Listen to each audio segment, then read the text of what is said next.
Give it a second. Yeah, no problem. We could do a clapper if you want. A clapper? You know, where like in video, it's take 3, and then. Oh, sure. Yeah. This program has the ability to count in, right? So it'll give you 4 clicks, and then it would start recording. But we're doing it live, right? Yes, that's right. Ladies and gentlemen, boys and girls, young and experienced, welcome to Fuck It, We'll Do It Live. Welcome. This is the pilot. Just as we were talking about accountant for a fucking live podcast, we're talking about live albums on this podcast, and we're going to start it with a metronome. And then we're also going to put a lot of studio effects on this and make it not sound live at all. No, I'm just kidding. This is us. Welcome. Welcome. So, what is this about? You may be asking yourself if you accidentally stumbled upon this on the internet. I have to stop you for like 1 second. That's fine. I can't fight the visual in my head. As while we're talking about this, I am playing the SNL Sweaty Balls scene in my head. I'm thinking of one. Are you familiar with that? Or yes. No? I'm also thinking of the one where Alec Baldwin, I don't think it was Alec Baldwin. I don't remember who it was. We'll have to look this up afterwards. But there was a guy talking about this hike he went on a radio show. And it's slowly disintegrating down into he had to eat everybody to survive. And I don't remember who the actor was, but it was like Kelsey Grammer. It was somebody really calm. And he was just like, at about this height, you start thinking you're seeing a KFC across the bridge. Oh, no. And things like that. So not Sweaty Balls, but definitely that one. But yeah, you got that look about you that actually no one knows what we look like. So no. For all you know, I could be 70 pounds overweight and who would know? Yeah. Who would know? I've got a face for radio. Exactly, yeah. But this is going to be a podcast about live albums because I'm a geek and I like live albums. I collect them feverishly.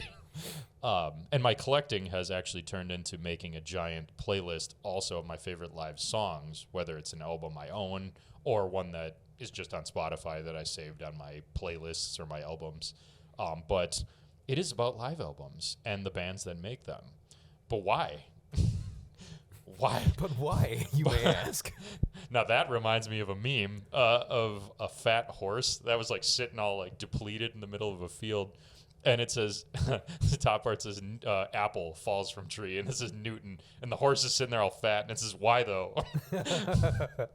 But why? Why live albums? We're going to get into that a lot today, actually. But this is the pilot episode. Zach is here with me. Tell us about your background there, buddy. My background. Well, this could be a while. Me, you might see another. No. My background in. When I was a wee lad. So I've been playing music for.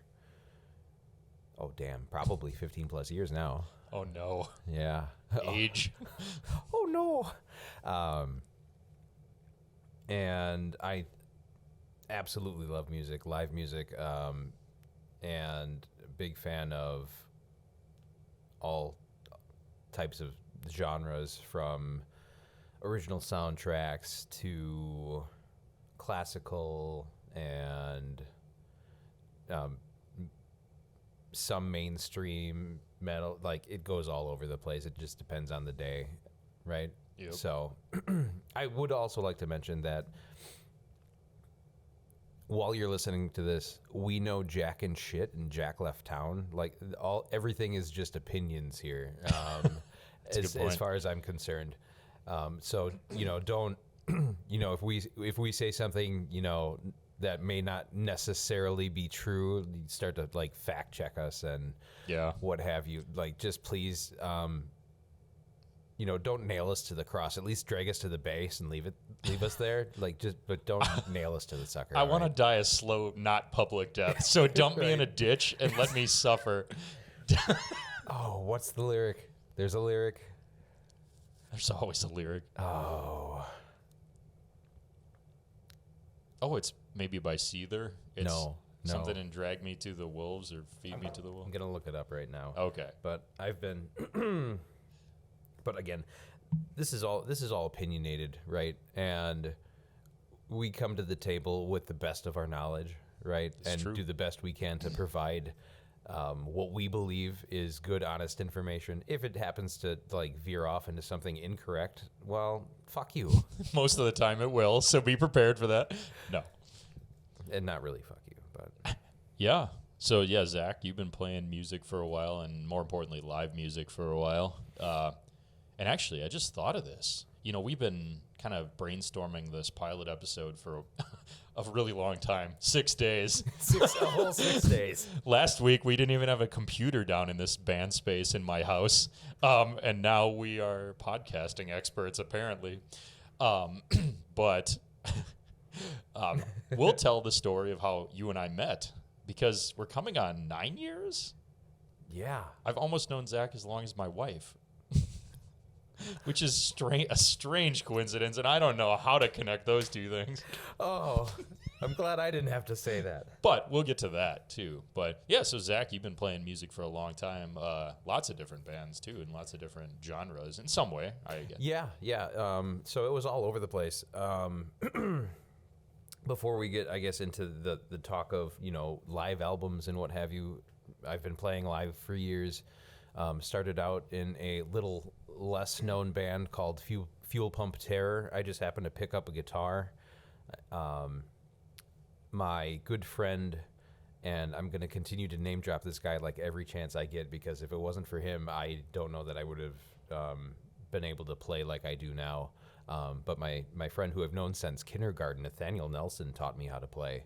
Sure. And super grateful for that. You know, we started after school. Like, I didn't start playing until I was probably 18 or 19. Wow. I think I knew that, but I don't. That seems. I'm picturing Maybe you playing 17. way I was younger probably than playing that. acoustic guitar at like 17 and playing the same damn song until I got it right, terrorizing the people in the house who had to listen to that shit. Yeah. Right? Mom and Dad love it, I'm sure. Keep going, sweetie. You'll get there. Eventually, you'll be good. Right? Yeah, so learning how to play, right? I can't remember. If I remember correctly, I was talking to my dad about it. He bought me my first guitar. Sure. Right? And I can't remember if like I had asked why or like how the conversation came up, but I remember him saying like it was the only thing that I seemed to kind of stick with. Oh, right? Yeah. The only thing that really like took hold, and I ran with it and went the same direction and didn't really put it down. Sure.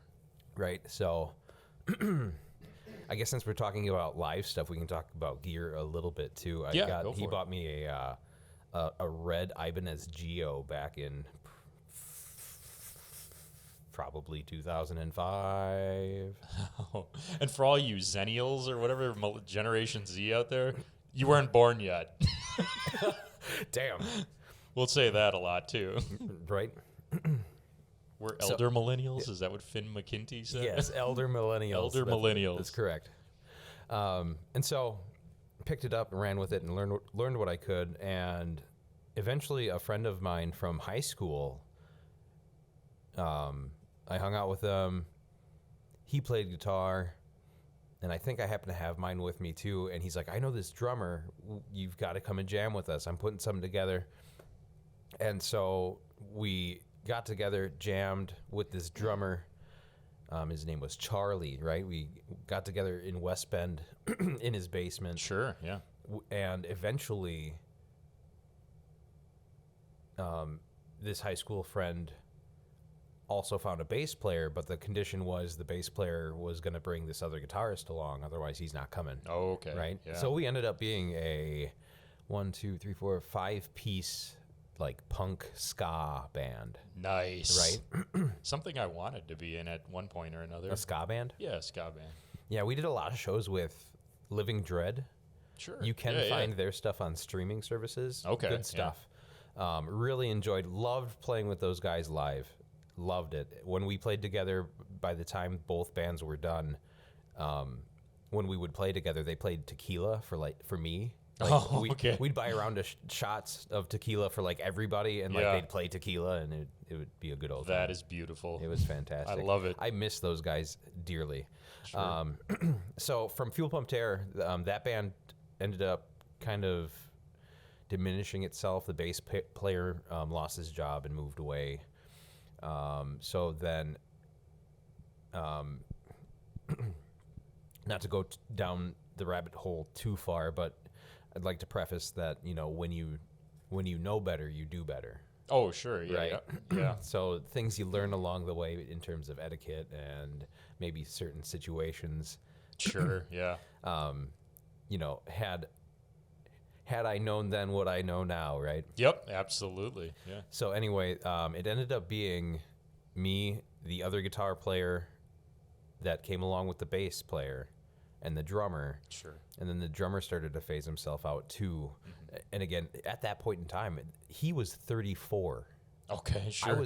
I think I was 20 or 21. I was Holy cow, 21. yeah. He was 34, and the rest of the band, aside from the guy who I went to high school with, Yeah. were younger than me. Okay. Yeah. Yeah. I think Rob may have been 17 or 18. Wow. Like we had to get him like into bars to play. That was a long time ago.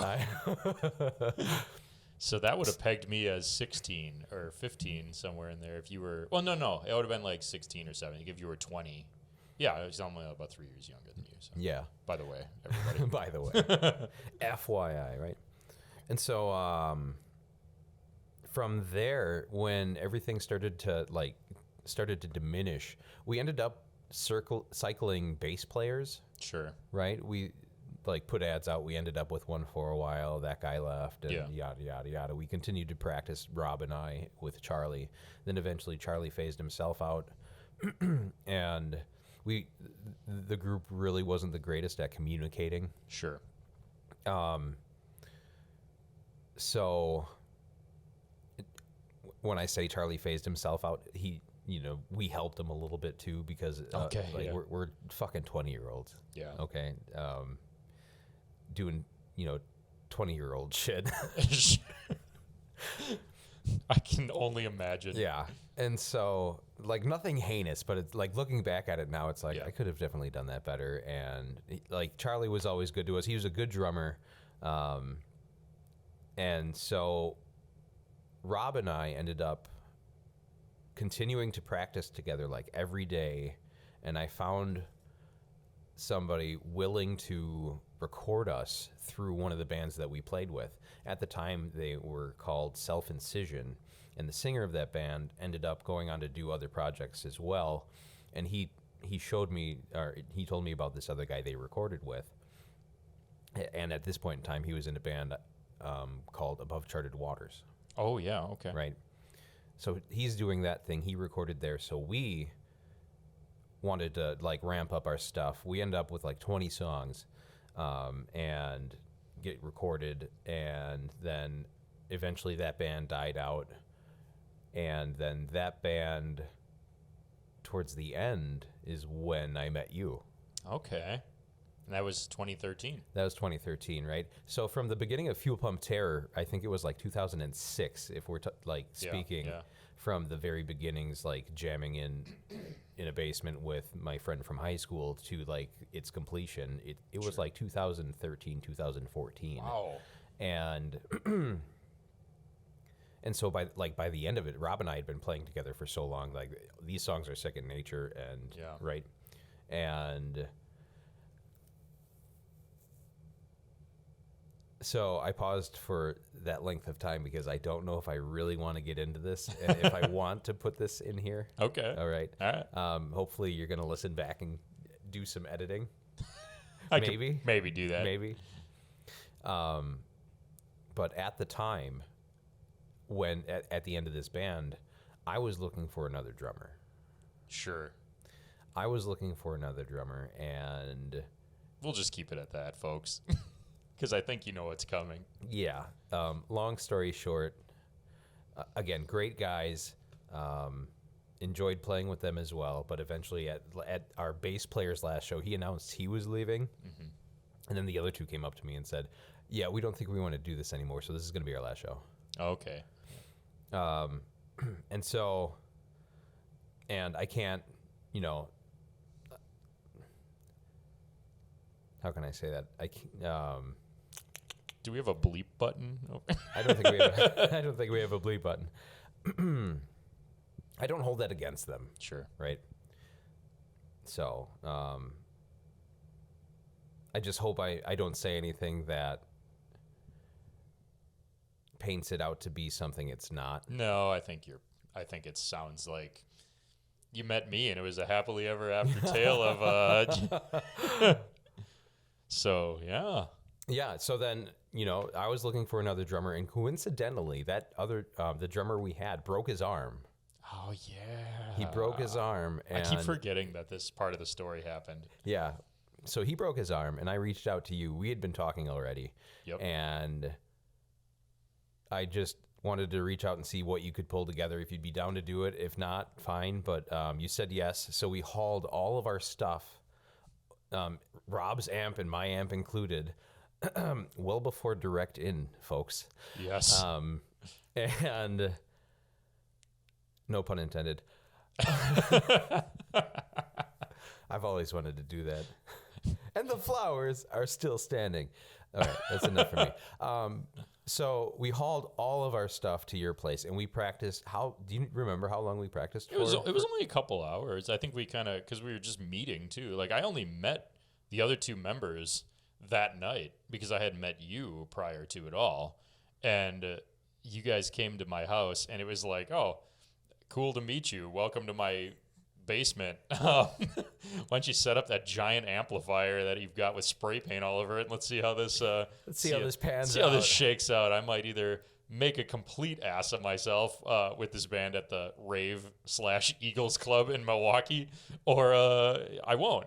So it was a couple hours, I'd say, but we nailed it. Yeah. So the show went off without a hitch. It was great. And then I started to see if the other guys would be willing to replace our current drummer. I can just feel the look on my face right now.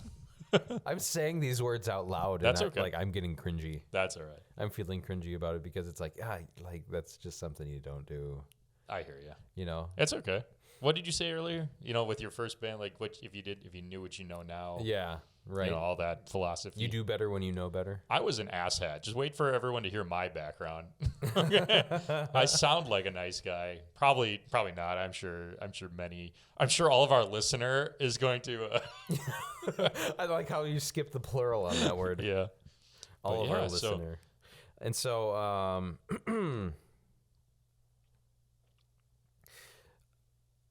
And so at that point, when that band had disbanded, you, myself, and the bass player that left the band started jamming together. That's right. At the same time. And it just kind of fell into place. Yeah, right? That's true. So when I was in Wise Guys and Scallywags, so Wise Guys and Scallywags was the one we were just talking about, actually. One we were just talking about, which was the predecessor. No, Fuel Pump Terror was the predecessor to all of it. Yep. And then, it's like a Newton's cradle. There's so much ground to cover. There's so much ground to cover, right? So it's like a Newton's cradle of music, because really you started here, hit this guy brought you to this one brought you to that one, and now you're doing a podcast. Now I'm doing a podcast, right?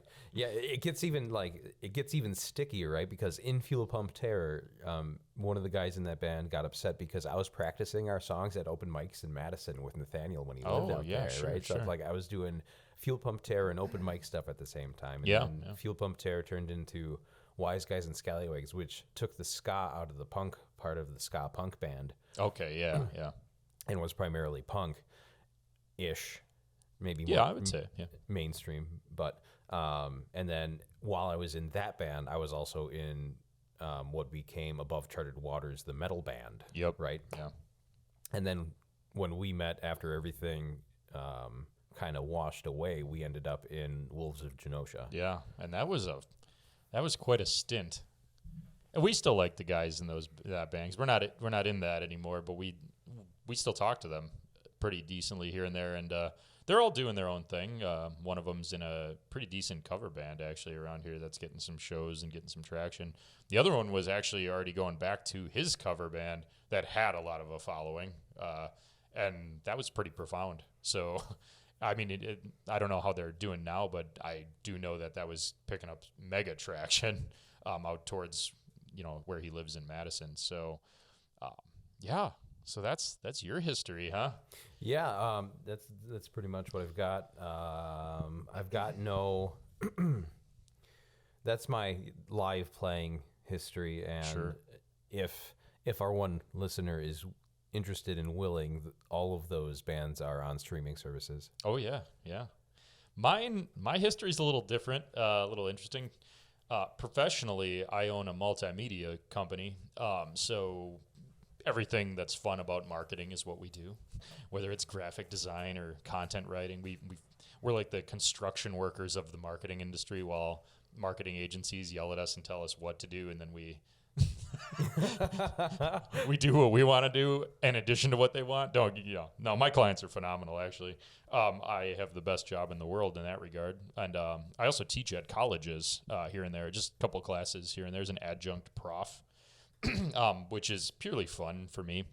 But my music background is a very windy, weird path, and I'll try to make it. It's probably more windy than yours in I was just not going the to same say ways. that. Probably much more windier than mine was. It's interesting.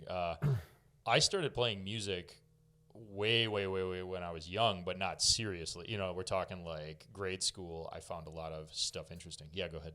So I was probably pretty young when I started playing music, but it was not serious. You know what I mean? It wasn't something like, I learned it. I was a childhood prodigy at age 4. Fuck no, I am not perfect at all whatsoever. No, but as a little kid, my dad always told, or my mom, I think it was, told me that my grandma, I would kind of plunk on this piano she had, and she always told me, he's going to be great in music. And I did like to, I had this infatuation with, actually, my story is going to parlay really well into why live albums or why we're obsessed with them. Fantastic. But I had this obsession with instruments. I found them very interesting when I was a kid. That's some of the first music memories I have when I was probably in 3rd or 4th grade. Okay. Was when we'd go to music class, like the pictures of the instruments on the wall, they were so weird looking.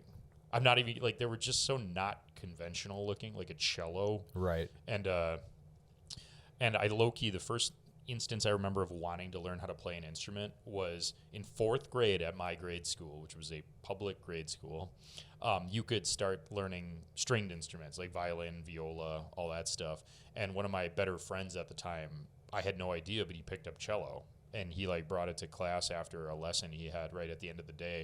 And he kind of set it against the wall, and he was all like, yeah, it's my cello. And I was like, that's fucking cool. He's got a real instrument, and it's fucking weird looking, and it's so neat. Looks like it's going to eat him. Yeah, it's like weird and curvy and all kinds of weird strings on it. And I thought it was really cool, but it was way too late in the year. Our school wasn't phenomenal where I grew up, so my grade school and stuff like that. So they didn't really expose us to music in the way that they probably try to nowadays. I know that being in the creative industry professionally myself, they don't expose people to the creative industry very well, period, nowadays. But they act like they do via commercials. Sorry, I get a little ranty once in a while, so just know. But at any rate, I didn't know at that point that I could have any kind of access to an instrument or, things like that. So what I did then the year later was I picked up saxophone because I was like, that's cool. I don't think I ever knew that. Yeah, I was 10 or 11, whatever you are in 5th grade. Oh, yeah. It's funny you say that. I had maybe not the same experience, but a similar experience before I got into guitar. Yeah. I wanted to play drums. I feel like everybody wanted to play drums. Fuck yeah. And so they were turned away unless you were actually already playing drums. Okay, yeah. Because they probably had so many applicants. So I ended up playing trombone for a year. Oh, yeah. Okay. Yeah. Same thing happened to me. That's kind of my windy story, is not to make it like it's a hard luck backstory by any means. But so in 5th grade, played saxophone.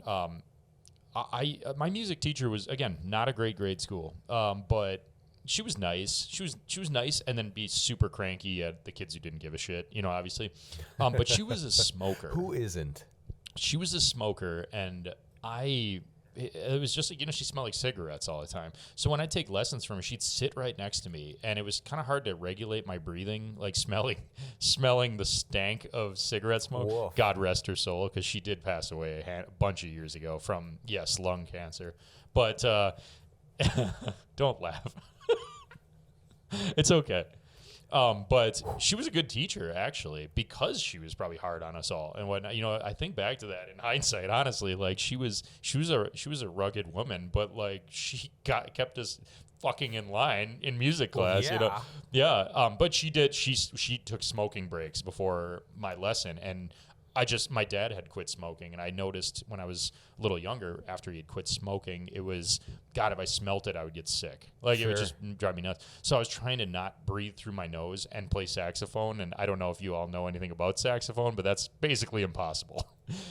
So challenge accepted. Towards the end of the year, I just like any kid, I was like, I don't want to do this. I don't want to play saxophone. But just like you were saying, I wanted to play drums, but again, the school band at my school, it was, hey, you're not gonna play anything band instrument like that until you're in 6th grade, because the 6th graders play drums, like the bass drum or whatever the hell it is, right? Right. So when I signed up to play drums, I got a xylophone, and I had to learn that, and I couldn't play the ever-loving snare drum or whatever you want to get, the golden standard, the holy grail of being in the percussion section.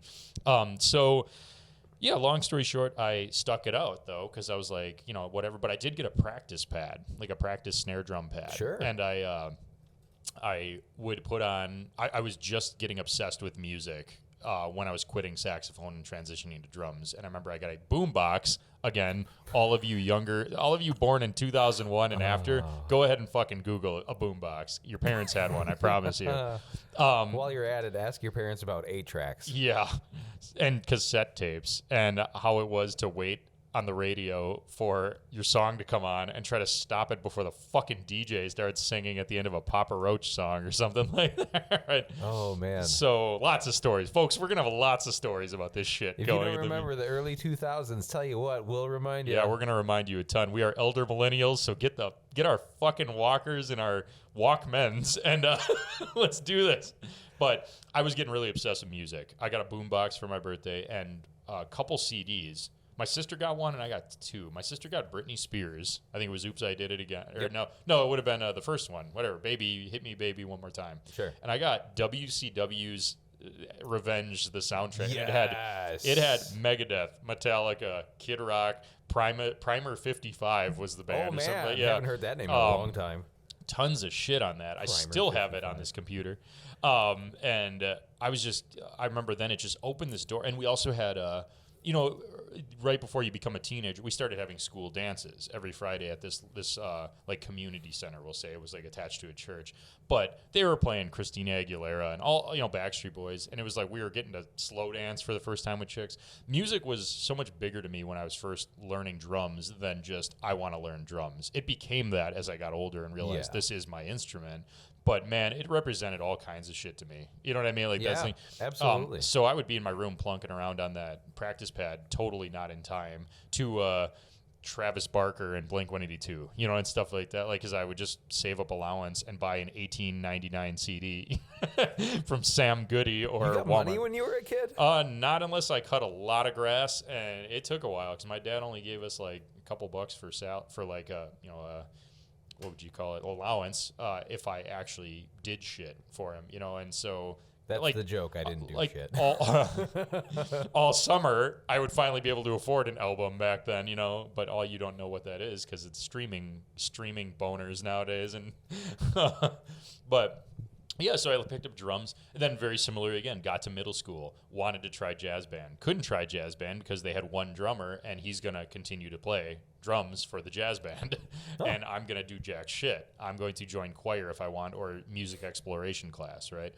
but by that point, the levee had broken, and I was listening to Korn and Marilyn Manson and all kinds of, like, Sure. my friends were exposing me to stuff that was like, Slipknot, and like I was 12, like, and listening to Mudvayne and in their heyday, like their real heyday, like LD50 heyday. LD50. So, and, I was just obsessed with bands, and I thought they were so cool, and it kind of just evolved from there. It became, okay, well, I'm going to play the drum set then, and I'm going to just play not in the school band. I'm going to join bands and whatnot. But early high school, I had gotten a job when I started getting my license, got a drum set, very cheap Percussion Plus, since we were name dropping the, couldn't tell it was a Percussion Plus. Someone peeled off the name badges on it because they were just like stickers because it was such a cheap drum set. But, peeled off the badges on it and put a pearl drum, like kick drum head on it, and tried to sell it to me as a pearl drum set. And I was like, I know this isn't, I was obsessed at that point. So I'm like, I can tell this isn't a pearl drum set. The hardware isn't the same. I knew it. So I was like, I'm not paying you $300 for this. I was kind of a haggler at that point. And the kid was like, well, why not? I'm like, well, there's no badges on it, first of all. So even if it was a pearl drum set, like, I'm not, like, I would get shit from this, So if I wanted to sell it, it already is valueless because you took all the badges off it and shit. You know what I mean? So, so it didn't matter. I got it for $100 and told him to fuck off. So then the first band I had was just a believe it or not, a duo. It was guitar and drums, just like White Stripes style. Nice. We would play a lot of Sublime covers. They were easy, right? Yeah, And Violent Femmes covers. They were easy, right? We wrote a few songs here and there, played house parties, recorded nothing. Oh, house party shows were the greatest. Oh, yeah. Yeah. So we played drunk high school house parties. Yeah, absolutely. Yes, I said absolutely. it. Drunk high school underage you better drinking. Be careful. They're going to come after you. They can put a parental advisory sticker on this, and I'll get to that later. Fuck you. But at any rate, at any rate, so yeah, I played in that band, and but those guys, they were those they were fun. We were always trying to find a bass player. No one fucking played bass, and the kids that played bass were in the band, like in the jazz band, and we're like, no, you guys are lame. You're fucking lame. We're not gonna play with you. So that one dissolved around my senior year when I joined a blues band of a couple guitarists and a bassist that sang. And they were legit for our age. We were all the same grade. But like they were legit, and they were all about battle of the bands and playing live and recording. And all along, my obsession with live albums was actually mounting because, and we'll transition to that after I finish this windy ass story. But at any rate, I was starting to get into recording and playing live, and all that stuff was starting to, just gain more traction. But yeah, we played for a while into college. Then the two guitarists and me parted ways with the bassist. We got another bassist, and the guitarist started to sing, and that became a little too much of a cover band for me because they wanted to play Eric Clapton and stuff, but they wanted to do it like hard blues rock and like, I guess we'll say like Kenny Wayne Shepherd. They were trying to be Kenny Wayne Shepherd, but with cover music and occasional originals. But I was obsessed with originals and playing out and playing live, like you said. So, and that was a time, for those listening, that was actually a little more respected. Nowadays, it's not. Like live music that's original, it's gotta be venue specific. It's not, or live streamed, and whatnot. But then from there, actually started a band with somebody that kind of became a sort of Dave Matthews meets Fleetwood Mac, because we had 6 members. Interesting. We had bass, lead electric guitar, a rhythm guitarist who played acoustic and sang, and then on some songs he played saxophone, funnily enough. And then we had 2 female singers that when one of them wasn't singing lead, they were both singing backup vocals. So we ended up beating my old band, the wannabe Kenny Wayne Shepherd band, in a battle of the bands. And it just came out of nowhere because we didn't realize it was a battle of the bands we entered in, actually. We thought it was a music fest, a local music fest where I grew up. And it was at a park pavilion, and it was 2 stages and all day long. And we played our 45-minute set, and the guy called us the next day and said, congratulations, you won some recording time for winning the battle of the band. And I'm like, there was a battle of the band? Do you remember the production company that put that on? Yeah, it was the Music Cafe in McWanago. Music It used to be Cafe. Cashmere. It used to be called Cashmere Music. When What is was it called good. now? Is it still called the It's Music the Cafe? Music Cafe, and I think it's much smaller. It's in a little corner store. And, I was sadly just enough, going to ask, you know, is it's, it right next to that bike store in it is. McWanago? Yep, I've it's been there. in. Yeah, it's something you need to know about where I grew up. Wanna go is like a part of everything in that town. Wanna go fishing, wanna go biking. But the Music Cafe somehow, you know, there's no food there. Don't go there expecting don't. your coffee. But needless That's really to say, cool. Like, yeah, I've never heard this story, and I've been in that store. yeah, they put it on. So then after that band kind of dissolved. Around the time I was 20 or 21, and I joined a band called the Outliers, who basically were an original band, but they were like a knockoff of Wolfmother. Yeah. And the singer sounded just like him, all that stuff. Those were all right guys. Rad. Yeah, yeah. I don't know. It was pretty. He had a high pitched voice, Yeah. and not many people liked it. And I think it wasn't him though. He and I don't really get along. I will say that. We don't talk anymore, obviously. But I will say, to pat him on the back, it wasn't him. It was just that was where the stuff was starting to change, you know, Yep. in the world, where it's like people don't want to hear originals, and There was a shift. they liked when we would play Joker and the Thief, and that was the only cover we played. But got out of that band shortly after that, and kind of bombed around a bit, and joined my only cover band I was ever in, which was guys in their 50s and 60s, and I was playing music. But from they were the really 50s good and though, right? They were excellent. Yeah, it was fun. It was kind of like a girl saying, or a guy, I guess, saying, I just need to be single for a while and figure myself out. It was me going, I need to join a cover band right now and figure out what the hell I want to do with original music, because I didn't like what I was coming out of. And I just wanted to play shows. I had gone through a stint of that, and that's what you do around here. You go into a cover band and you play shows. That makes sense. You know, it's funny that you say that, because at one point in time, there was a point in time that I don't think I was in a band doing anything, and I was working with the singer of the metal band before he was in that band. Yeah, Wise Guys and Scallywags couldn't put shows together because we didn't have the members, and I think we were recording. So I was hanging out with the singer of the metal band for a while, and thanks, Scott. And we talked about putting a cover band together, but like cover band stuff never really panned out, except for when I was doing the open mic stuff in Madison, like acoustically. Oh, sure, yeah. Right? Yep. Yeah, so I did that, and then while doing that, we played kind of a music fest in a town called Muskego, not far from McWanago. A lot of interesting names in our state, guys. And they're all all of them should be Native American, I think. But needless to say, you know, get used to looking up some of those if you're listening to us. But I met another singer who sounded just like Geddy Lee from Rush. Wow. And he played bass. He played a 5-string bass, I think it was. Nice. It was a really big bass guitar. Yeah. Like, and he played really energetically and fun. And I was like, I need originals again. So found one of the guitarists from, you know, the guitarist opposite of Zach here that eventually played in our band, and this guy, this bassist and singer, and formed a band called Ask the Kids. And actually, now that I think about it, I should go through the names at the end of this before we go to why live albums, because I didn't say any of the band names. But this one was called Ask the Kids. And we played originals, and the only covers we did was a medley of Blink-182 songs, going all the way back to my youth, where I had to be Travis Barker a little bit. That band lasted quite a while, even when the lead singer and I, again, I'll leave all the asshole talk up, but obviously didn't hit it off with the lead singer after a while. I swear to you guys, I'm not a dickhead. It was youth, and it was us being dicks to each other. Honestly, I think that plays a big part. Into I don't think it's just one story. person. I don't think it's just like a person. I think it's the circumstance. There was a running joke in Fuel Pump Tear that we had just enough room for everybody and my ego in the car, but my ego took the front seat. That's good. Yeah.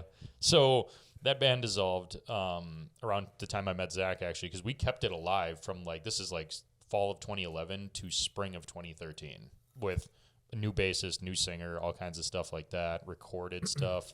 I actually ended up using the free recording time I won with that Fleetwood Matthews band Fleetwood Matthews. to record our EP for Ask the Kids. And so we did a lot of stuff, right? And that Sorry, I've got to pause you for a second. That's Dave Macwood. Dave Macwood. Sorry. That's good. Should have called the band that. But after, when that band started to fizzle, I was actually getting a chance to audition with the Blue Man Group in Chicago when I met Zach. That's right. I was also playing with a country singer who was supposed to go on a tour that I kind of could tell from the start it probably wasn't, but I was like, well, I'll see this through, and I've never played country, so why not? And also another singer who actually has been on The Voice, I think it was she was on, and American Idol. The Voice. Yeah, I don't know if she'd be okay with me name dropping her for our one listener. But whatever the case, she was on The Voice. We'll leave it to mystery. But I played drums a lot for a lot of random bands when I met Zach. And I took on his too because I had never done pop punk or punk rock or however you would classify Wise Guys, because I know you were still thinking about that. But I always kind of classified, what did I say it sounded like that one day, your band Wise Guys? I don't remember. Maybe Avenged Sevenfold meets My Chemical I Romance think that, or something. It was some accurate. mashup. That sounds accurate. Because I'm big on mashups, if you guys can't tell. Right?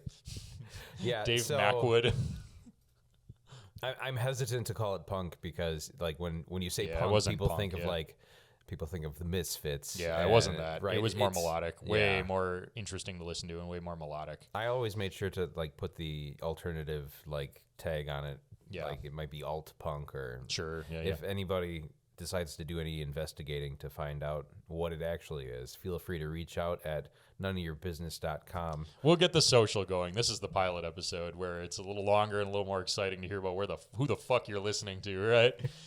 But yeah, so met Zach. Did the audition for Blue Man Group. Didn't really want to relocate to Chicago on a part-time, like stand-in drummer salary. And my wife has been supportive through everything I've ever done, business and music and otherwise. Can I ask? She was ready to move there the next day. Like, she doesn't care. She's always young at Trooper. heart. Yeah, she is a trooper. Can I ask? You say part time. Like, what were the conditions to like the part time? There's it's like understudy is what they say in musical theater, because Blue Man Group is like musical theater. Yeah. So part time would be I'd play on weekends only. And only on the matinee shows. And my wife was actually saying, why don't you just take the Hiawatha down every weekend? I'm like, I mean, I'd walk away with almost no money at the end of it, but I would be in Blue Man Group until Right. they needed me full time. So we did talk about that around the time that I had met you, and I was also prepping to play with you at the rave. I don't know that I've ever heard this portion. Yeah, she was all about it. She was like, she's like, my wife has always been, you need to chase whatever makes you happy, even if it's 14 different things. And she does that herself. She's really into what she's into. So, yeah, but I did get offered to come to like a final tryout, and I had turned it down because what I discovered in it was I like music too much to make it a rigor, and that was going to become a rigor of getting on a train every weekend to go all the way down to Chicago to play one show and come back every weekend. It was crushing, to say the least, to say no, but I was like, I look back on it now, happy that I ever did it. I don't really care that I didn't say yes, because the same drummer still plays for that production. So I would still be driving You'd still there. be Right. back up. Yeah, I'd still be going down there every weekend right now. Yeah. And I don't know who they took, a Chicago guy for the understudy. Because that too, when they told me that I could come back, they're like, "You're from Wisconsin? You drove down here just to?" And they were pretty astounded at that. Did you like lean in and say your Blue Man Group? Yeah, Like, I should have. What do you mean? Are you from Wisconsin? I and should what have. are Like, you doing? should Like, be- Do you know who you are? You should be happy that I'm not auditioning for Cirque du Soleil right now, you bastards. No. do you like that portion surprises me just a little bit. They're like, you're from Wisconsin? And you Yeah. know about-" I It's mean, like, there was maybe one other person from Wisconsin. He was an older guy, and he did well, but I think he just wanted to say he did it. There was a lot of people there that day that said they just wanted to do it to say they did it, with all the drum sets with paint all over them and shit. But at any rate, we could talk about that when we talk about the live Blue Man Group album one day, because Yes. it's a good one, actually. There was a couple, but the one I have is phenomenal. But yeah, I had started a company along that way too, to get out of working for somebody, because I never wanted to. The man. And that was picking up too. But I met Zach, and you've heard the rest. So yeah, music's always been an integral thing for me, but live performance and live albums have been a big thing for Zach and I. So for you, Zach, why do you like live albums? why do I like live Even albums? if they're not your ultimate favorite thing, why do you like Why them do when I you like do hear live them? albums? So that's the thing, right?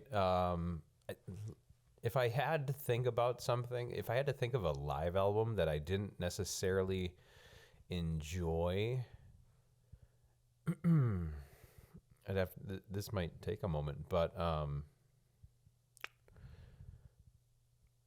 I enjoy the atmosphere of the live albums. It puts a different spin on the songs that you know already. So here's a good lead into this.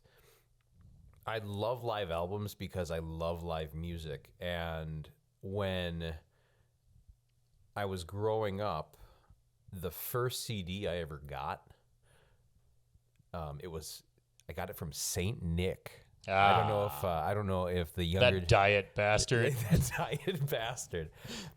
And it was Metallica's Load album. That was the first CD I ever got. So you got a Metallica one, and I got WCW Mayhem. That's what it was called. Yep.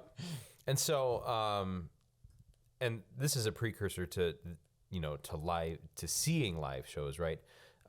There is something about the live atmosphere in a recording, right? So, first album was Metallica's Load, and my sister actually got Metallica's Reload. Oh, yeah.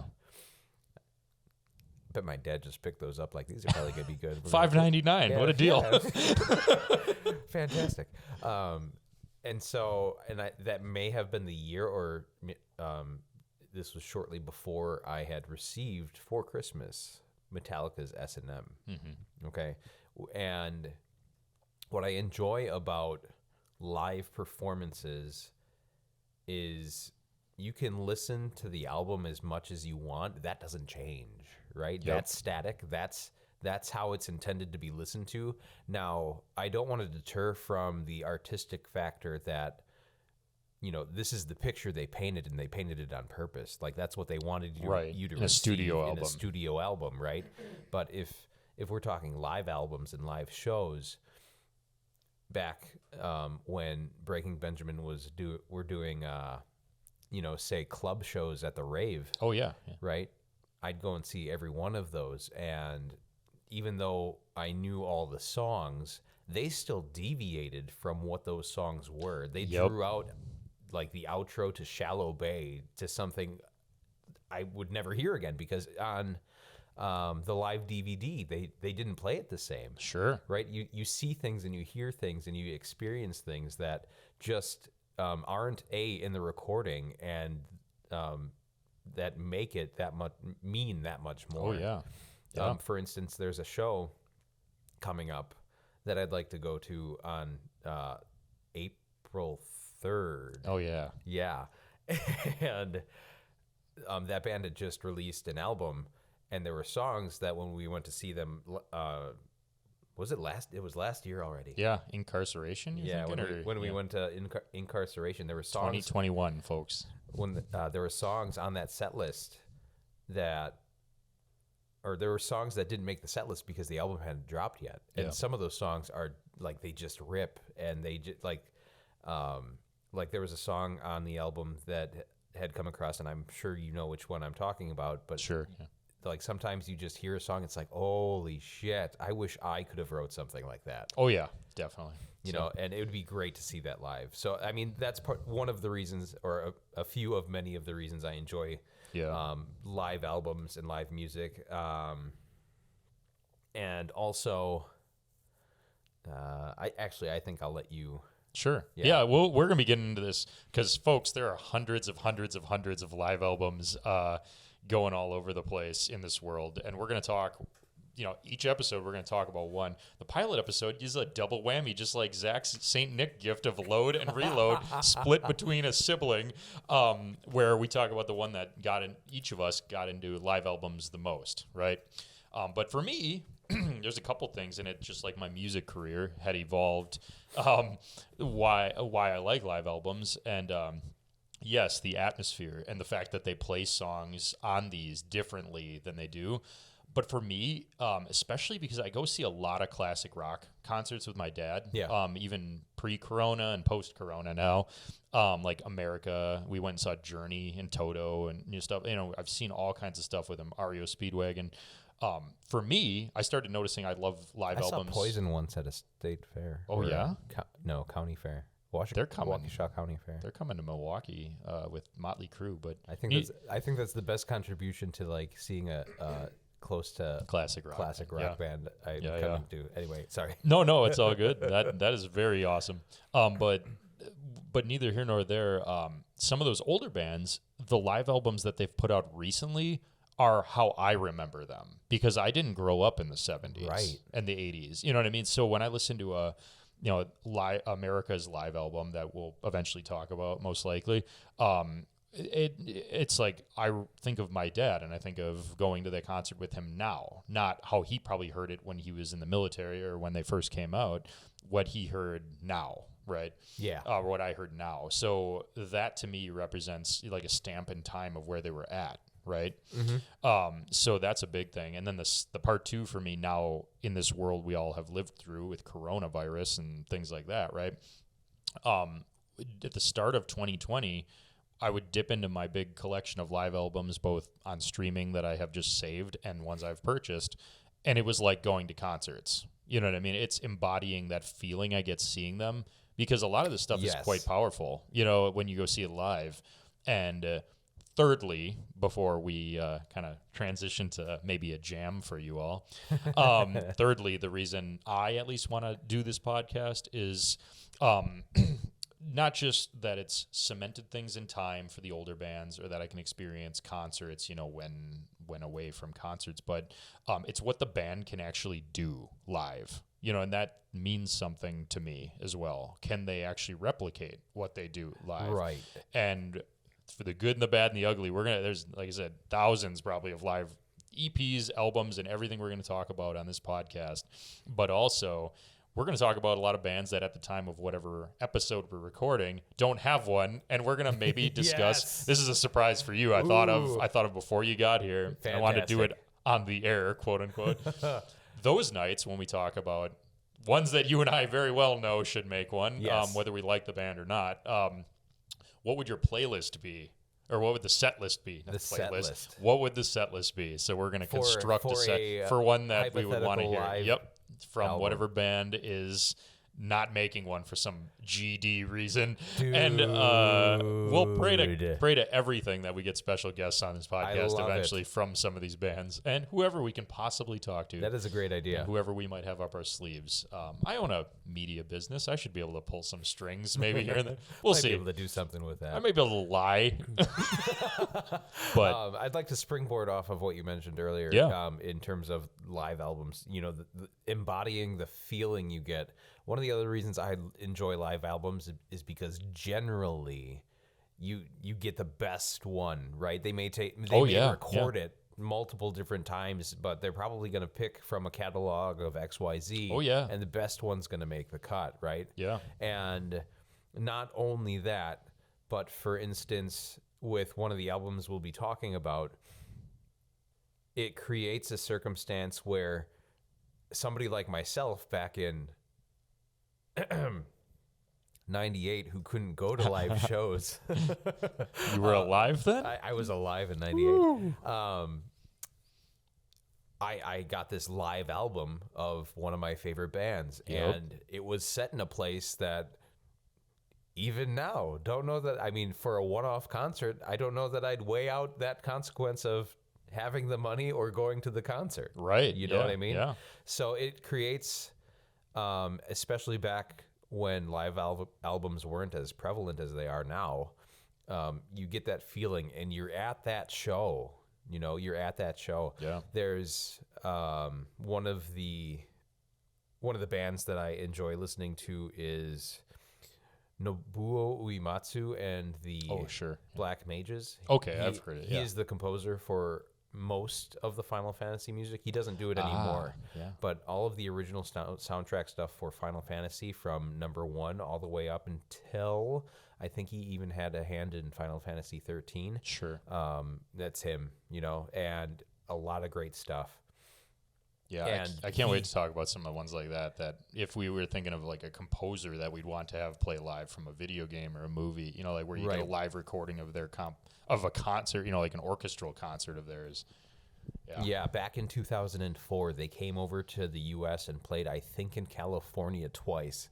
And I was like, if only, right? Sure. Still wasn't out of high school yet. It's like, and it's in California. Yeah. So if you're like us and you're nerds and you want to hear us talk and analyze live albums one by one for till we're dead, probably, because they're gonna keep making them. This is an untapped. This is like not like fuel. This is a renewable resource that we can talk about. So if we can keep doing this, we're gonna. Well, we will. Even the bands that don't have live albums. Guess what, motherfucker? We're gonna be calling you out and making a set list for you. And who knows? Maybe one day with the hundreds of dollars we make, maybe one day with the tens of dollars we make, we'll be able to donate to making it. Who knows? Who knows? Who knows? Maybe we can. Maybe there's a reason. Maybe they'll come on our show and tell us why they didn't fucking do it yet. Ooh. Maybe they'll tell us to fuck off. Maybe we'll get a middle finger. This show could be anything, right? Yeah. But what also is unique about I would the show... also appreciate a middle finger, even if that's all we got. Somebody acknowledged us. But what's also unique about this show is Zach and I, as being bandmates, are going to be the musical guest. So let's take a breather here and just play something. Fuck it. We'll do it live. Yes. These songs, these jams you'll hear us play in between a couple sets of talking are going to be live. We're not producing these in a studio. We're not going to do takes. We're not going to do anything. We're going to just jam few minutes and, I don't know, just make up songs for the next 10, 20, 30 years. See what shakes out. See what shakes out. So when we come back, after we jam, we're going to be our own musical guest. We're going to start with Zach's favorite live album and just a little analyses of that. So... Fuck it. We should preface the live album that got me into live albums. Yeah. It holds meaning, but it's up there, but it's not your favorite. It's not my favorite. Yeah. But that's a good point. The albums we're talking about today, this is your double whammy. The only time we're going to probably talk about two in one night are the ones that got us into live albums, not necessarily our favorites. And we're not always going to be kind to them either. Right. Maybe tonight, yeah, but other ones like Shania Twain might not. And leading up to the episode, whenever we record these, we're going to listen to them throughout the week leading up to it. So we'll try our best. Like you said earlier, opinion, opinion, sure. But we're also going to have a calculated opinion of listening to it before we go. Absolutely. So here's some music for you all on Fuck It. We'll do it live. Woo!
Oh, it's recording. Got Yeah. it. Okay.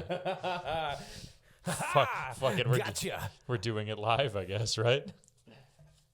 Let me meander around. Let me this straddle the contraption. mic stand. Jesus. You know, one day if we have a legit paid podcast out of this, I'm gonna laugh at how we started. You know, like one of those. Oh things. yes. But, all right. Welcome back. That was fun. That was a fun jam, wasn't it, Zach? It was. Yeah. It was. So now we're going to talk first about your inspiration into getting into live album, or what got you into live albums, rather. It's not inspiration. What a stupid way to say that. But yours being S&M by Metallica. Yeah, Metallica's S&M. For those who aren't in the know, and that's everybody listening, the music just played was a variation of a song that we wrote called Flowers for Hannah. Oh, yeah, yeah. I don't know that that's something that's going to happen every time, but... an actual we've written? Something we've written being the... Most of the time it'll be just bullshit. You're hearing us make songs. Yeah. is what it'll be, but that one was made. You're right. Leading up to it, yes. Yeah. But if interested, there's a link down below. Try and find it. You gotta dig deep. You gotta want it. Jesus Christ. Yes, Metallica's S&M, right? So got that for Christmas, and that's the one that sticks out. I think the same year I also got Guns N' Roses Live Era. Okay, great album. Love Guns N' Roses too. Sure. And I think over time the effect of Guns N' Roses wore off. Oh, right. Sure. Yeah. Because this is the late 90s, right? So the rest of the band have already ejected to some degree, and it's Axl Rose prior to Chinese Democracy. Oh God. I wonder if they've got any new live albums.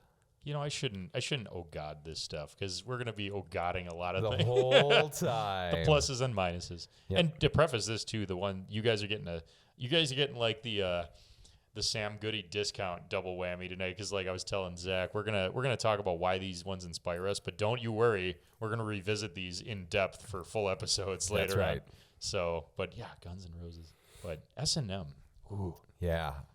So I opened that, and when I realized what it was, I was like, I had to load up the CD player right now. I had to load it up right now, and I loved the whole thing through and through and through for probably years. Yeah. Right away. Oh yeah. Right? That album is in some way, shape, or form ingrained in my being. And I can remember how much more I loved those songs because they had a orchestra accompanying them. Yeah. Oh yeah. Right? And that had a big impact on my on what influences me musically. Yeah. Fast forward to recent times, and my favorite music also includes a lot of orchestral pieces and things of that nature. Sure, And that's seeming to become more mainstream. Mm-hmm. Back then, it was something they could do like in the now and for real. They had a real live orchestra, right? Yeah.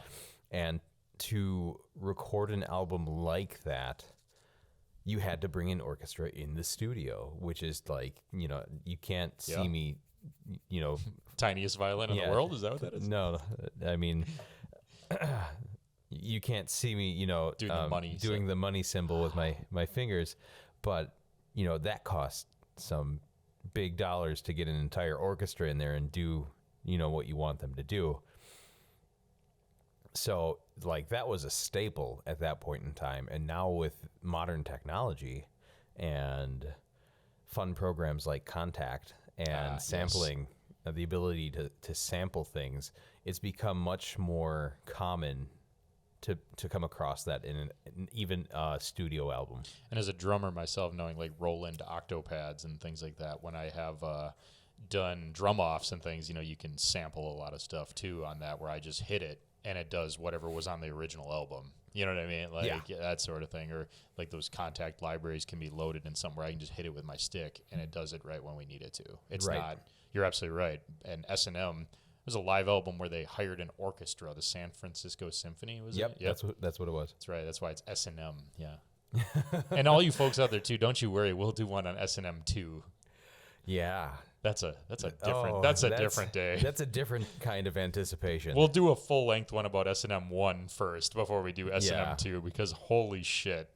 Man, they missed the mark on Oh that yeah. one. Yeah, but We'll save that for the other episode. yeah. So Metallica's S&M, right? Open it up. Got to throw this thing in there. It's 2 discs. Yes. 2 discs. Amen. I had no idea they released like double albums and I've got a funny story for you real quick to add to this. Go for it. Being it's the fact we're not exploring them in depth tonight, but you're right, 2 discs. Yours had 2 discs. no. My friend's brother won like a pack of CDs from Laser 103 at the time, and that was one of them. He already had the album, so he gave it to my friend. We used to call my friend Bubba. I don't. Hey Bubba, if he's listening, Lord. I don't know. I haven't seen him since we were kids, so I don't know. But he gave it to my friend Bubba, and my friend gave me disc 2. And I was a young that was kid, the so good one, though. so yeah, I thought that was it. I thought it was just like that was a Oh. disc 2. Like I didn't put 2 and 2 together. That this was. I didn't really Here's- even know yeah, anything about here's- live albums at the time. You know, too much Yeah. at least. Holy But cow. I was like, ooh, this is Metallica. And I honestly remember in some ways thinking this is just how bands do things. They record stuff live randomly, and you know, sometimes it's a studio, sometimes it's just live music or something. Like I thought it was the norm. You know, I didn't think this was like how I think of it now, where this is like special stuff. Yeah, you the know? world opened up after you But saw there were 2 discs. you had I'm 2 sure. discs, Yeah, I yeah. had 2 discs. Holy shit. That think- never even occurred to me. I discovered it quickly that there was 2 discs. Sure. I didn't get my hands on the first disc until like I listened to it from somebody else, but I finally obtained the whole album myself when I was like a sophomore, I think. Yeah, back before you could find everything on YouTube. Right. I couldn't just go buy it on iTunes or anything. Even at that time, it was just like not there yet. So I just never thought to go get it because I had disc 1 and I was like, well, I like that one. I don't really know if I'm going to like the first one. Yeah. So anyways, you had both. Oh, man. Wow. Yeah. It Oh. was interesting. Yeah, that would have been a bad Christmas had I only gotten 1 disc. No, but so we load this thing up and the track list from front to back, just fantastic. Loved the whole thing. I really enjoyed the layout of the whole thing, and it wasn't until you just told me that story that it changed the scope of how I perceived the set list, right? Sure, Because yeah. disc 2 and disc 1 are probably very well in their own right, like say take 1 and take 2, their own set list, right? Sure, yeah. And they may have ordered it that way or what have you on purpose. And that being the case, you know, they played all the bangers, Yes. and they also had a good portion of the staples from the albums that I loved. Oh, sure. Right? Yeah, yeah. And I think a big reason that album is that I hold that so dear to me is because I can remember, you know, late at night. So my dad had always worked second shift. He always worked the night shift. Sure. Right. So on weekends we would go up north. He would get done with work on Friday at 11:30 at night, come pick me and my sister up, and then we'd trek 2.5 hours into the night. Okay, Right? yeah. And back when Laser 103 existed, they had what you would call mandatory Metallica. Oh, my dad loved that. Yes, yes, mandatory Metallica. And I loved that my dad knew what that was. Yes. Because I, at that age, hadn't connected that Metallica was around in the 80s. I just thought, oh, they Right. just made this album, and here they are. Like, Right. I was a naive little shit. Yeah. So there, you know, there are some memories I have, like falling asleep in the back of the truck and mandatory Metallica's on. That's what Dad's listening to while we're on our way up, right? Nice. So to have this live Metallica album with songs that just rip with this orchestra behind them to just bring it to that level Yeah. was was really insane and really awesome. And I can't remember, but I think that may have been when we also got a PlayStation. Okay. And we were playing games like Twisted Metal. Yes. Okay. We're not going to go too far down that rabbit hole, but we would play racing games or any one of the Twisted Metal series. We had like 2 through 5. Yeah. Right. And video games and the radio. That's what we were doing, right? Yeah. Or biking around town. Yep. So that being one of the first, being the first live album I got and one of the first CDs I got, it really profound. Yeah. I like I said, I got it from that friend, and I became pretty obsessed with the concept that like there was a crowd cheering. And I'll talk more about this when it's my turn with my inspiration. But yeah, it was the crowd cheering was so. Oh yeah. Like, I remember, I don't know how to explain this in a way that doesn't sound like I'm a psycho. But it was just like, like, I'm never worried about that. I feel like I sound like a psycho all the time. It was just such a like random album that to me that it was like, I thought that this is how albums were. Like, it was like you make a studio album and you also make a live album. Like, I just thought like that was not like the one that I got into live albums through, but it was like, I discovered this one prior to the one that got me officially over the edge into, I'm going to collect this like a psycho. Right. You know what I mean? But, yeah, and the orchestra, you know, like as an adult, as an older adult, or also even when I was like heading to adulthood, like 16 and whatnot, when I would revisit that album, it was always that too, like, this is phenomenal. This orchestra wrote music to their music. Yeah. You know what I mean? Right. Like, that's unbelievable. I can't wait to. What does that dynamic look like, right? So they knew that they were going to work together to begin with. So, like, was Metallica paying their bill to practice all those hours? I would think so. Or, like, like it's an interesting concept to think of. Yeah, I would think so. But, you think about that. Like, they actually learned the songs and then composed. I can't even fucking fathom how hard it is to compose orchestral music, because I'm a drummer. I don't play stringed instruments, let alone compose orchestral music. I would be very interested to know if James Hetfield can sight read music, right? Yeah, because I imagine that plays a huge part in what the orchestra is playing behind them. Yeah, right. But yeah, and then that too, like you were saying, the 2-disc thing.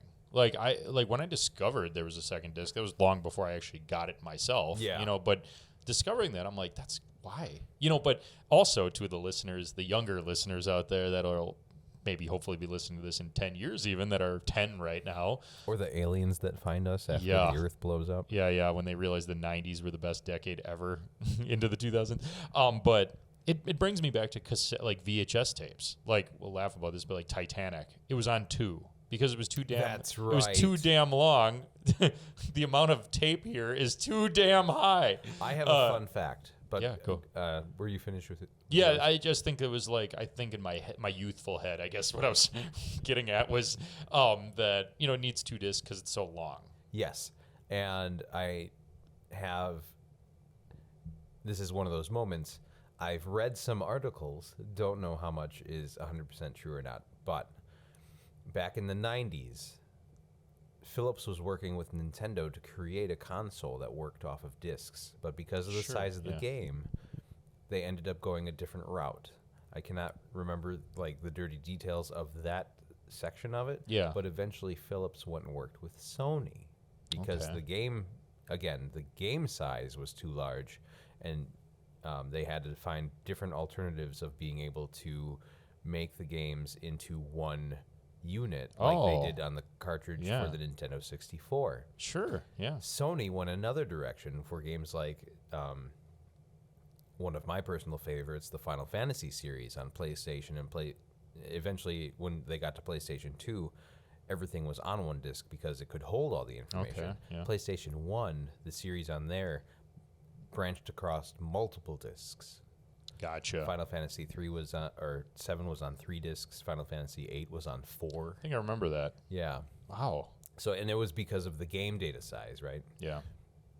Oh, and I was just talking about that recently with somebody, and we went down memory lane, remembering memory cards and things that are of Yeah. yesteryear.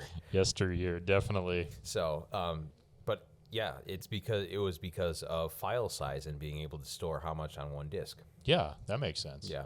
And so, yeah, as a kid, I just thought that instantly. When I realized there was another disc, I was like, well, that must mean it's too many songs, for one.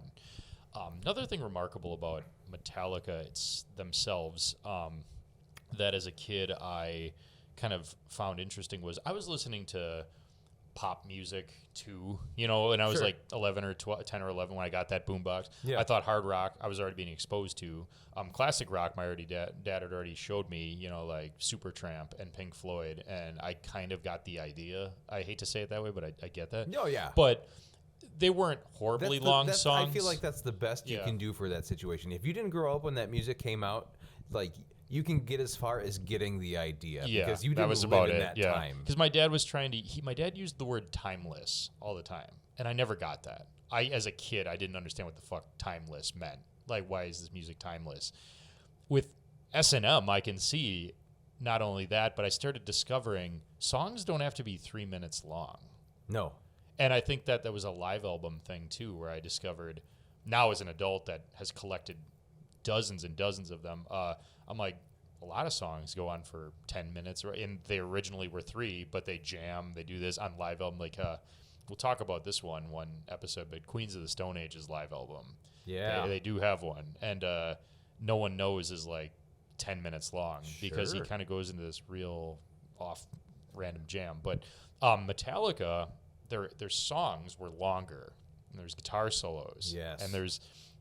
And with that orchestra, it was just so interesting to me, for that one especially, that it was like this band is playing with an orchestra, and they're playing these songs that are kind of long, and people like them because you and I grew up when TRL and things like that were big, and it was like a radio hit. It was like pretty known. Like, it's got to be about 3 minutes some odd long. Yeah. They're not going to put, and that goes back to even like Queen and Bohemian Rhapsody. Like, they're not going to put a 7-minute song on the radio. Like in my head as a kid, growing Right. up in that kind of era, the early 2000s, the late 90s, it was, no, radios are just for 3-minute songs. Metallica blew that off. They like blew the roof off of that to Yes. me, to my world, where I was like, this band from well before my era, but I didn't know that at the time, was putting out these long songs, and now in this live album, it's like, maybe it's just because it's live. That's why I thought, Yeah. like, maybe it's because it's live that it's longer, because they need to entertain the audience for longer. And what also was interesting, that maybe you thought was, there was only really 10 Metallica songs on each of those discs. Yes. Right. And I think it was the Ecstasy of Gold was just and now I've realized is an intro Yep. that wasn't by them. Yeah, but as a correct. kid, I'm like, oh, I believe that's the intro Interesting. for The Good, Bad, and the Ugly. yeah, it's a classic song or classic composition, that's been around for a while. But yeah, it was interesting. I was like, okay, and then that like orchestration of 10 songs on each disc, and I was Yeah. thinking like, well, maybe it's because they're so long. That whole length of song, I was exposed to that with S&M, so that was a memory of that too. But yeah, So they they frequently, if not every time, come out to the stage with the Ecstasy of Gold, and sure. that is, I don't know if the composition existed well before the movie, but it was in a, what the hell is his name? Western actor, Oh, not John Wayne, the other one. There's two. shit, I don't know. I'm not good with movie, like the actors in movies. I'm just terrible. Terrible with at that? Yeah, I'm just terrible. Oh, I'm weird with faces. You'll have to Google that during our second musical guest appearance. I'm not going to do that. I'm going to think of it right this second. It is Clint Eastwood. Oh God, I should have known that. Clint Eastwood. So anyway, that composition was in a Clint Eastwood movie. Okay. And again, don't know if it was, for those of you who know some random facts about music, I'm not sure if it was in public domain at that point in time for them to be able to use that. Oh, so they were Napstering something themselves around late 90s, No, huh? I was talking about That's funny you say that. I was talking about the song for the movie in general, right? Okay. If it existed before the movie, and they could have either bought the rights, or they could have, or it could have been in public domain, and it was just used. Okay, I see. Or what it you're was saying. written for it. I have no fucking clue what I'm talking about at this point. Gotcha. I thought you were going to tell me that Metallica Napster pirated, hypothetically borrowed something for their own benefit. Fucking A.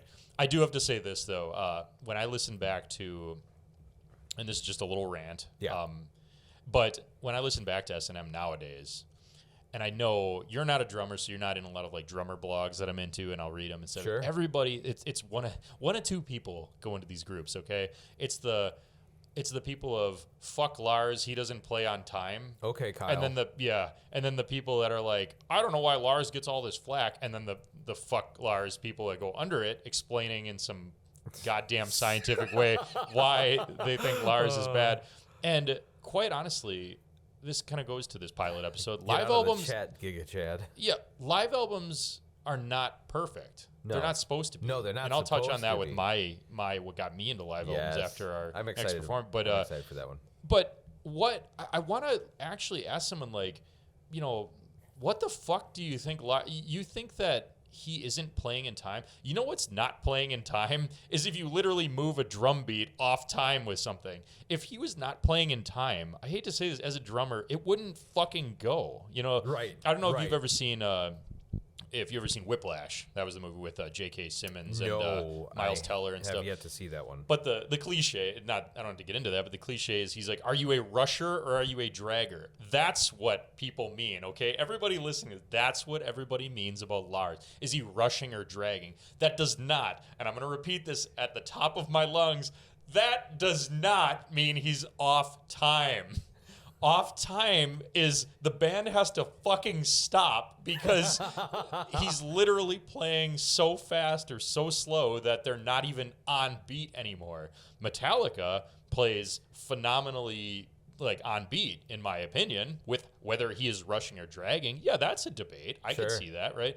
But listening to that album, you can, I guess, go, the Kyles can hang me to dry on or say, but I don't hear what the fuck is the problem. You got to watch out for those Kyles. On that or anything really by Metallica. I guess, if you're a drummer elitist, sure, maybe. I'm not a touring drummer myself. I'm not a professional drummer. I play for fun.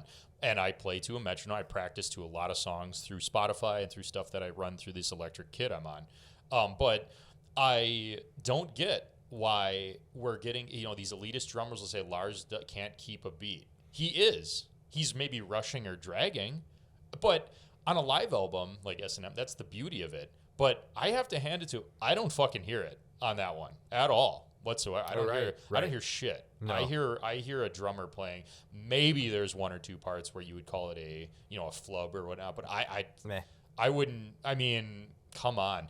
And then kind of another part I was thinking about, strangely, when I was working out today. Why I was thinking about this, probably because I knew we were doing this. But I think every band has I'm going to hate this person in the band, and then, or if Lars Ulrich wasn't in Metallica, and there was a perfect drummer, for Metallica, right? What have you? Yeah. I don't always buy they wouldn't be Metallica. No, like, let's say Lars Ulrich, let's say his dad pulled out in 1960, whatever. Ooh, we're going here. Let's say he was born into a sock. But let's say somebody, whoever, somebody else played drums for Metallica in some fucking alternate universe, and it's the perfect drummer that all these goddamn elitist drummers think is so amazing. Then you know what would happen? They would hate Metallica as a band. You know what I mean? Like, yeah. Yes. Right now, they hate Lars Ulrich. And, Metallica made him rich and whatever because he sucks. Like, in another if universe, it wasn't him, everybody hates. Yeah, everyone hates Metallica because then it'd be like everybody equally is equal Right. in that band. Everyone will hate it. There's haters all the time, but the hate driven at that man, I don't get in that album because it is phenomenal. And I don't hear a thing. Again, rushing and dragging. You're absolutely right. That could prove. As a drummer myself, I definitely rush and drag all the time. For those who don't understand what he's talking about, watch the movie Whiplash. Yeah, watch the movie Whiplash. But I think Lars Ulrich played awesome on that album, and I think it sounds so too. great. It was great. Yeah, I don't have a problem with it. So yeah, I thoroughly enjoy that album, and I was going to say something else, and it escapes me at this moment. What was your favorite song on either disc or either disc? Okay, not the one you started with. Not the one that I thought only existed until about 2002. Oh man, overall the whole album, honestly, "Bleeding Me" now is nice. This age. Yeah, that one. Phenomenal. That's a good choice. That's a phenomenal song. I love how they play. And if we do, like I said, we're going to do a whole episode on this album more in depth like we were going to do. But I would say also how they play The Memory Remains on that album is fantastic. Yes. So I got a couple, but Bleeding Me is definitely. Okay. What about you? So for me, it's... let's see. There's some really good ones. Back on the Black Album, when they released the Black Album that also had The Thing That Should Not Be. Oh, yeah. Right? I think it was that album. Or was that Master of Puppets? You'd have to look that up. I can't think of it off the top of my head. But the thing Well, thing that should not be... That, yeah, I know the song. The song. Yeah, absolutely. And it wasn't until years later I got if it's not a live album, I don't fucking know. Got no fucking clue. Yeah. I didn't realize until years later. Sorry. I caught myself umming. Okay. Trying to stop. Oh, gotcha. Yeah. So it wasn't until years later that I got into the author H.P. Lovecraft. Okay. Right? Yep. And I had read in some articles that could have definitely influenced some of their writing. And in that song, you can definitely hear it if that happens to be true.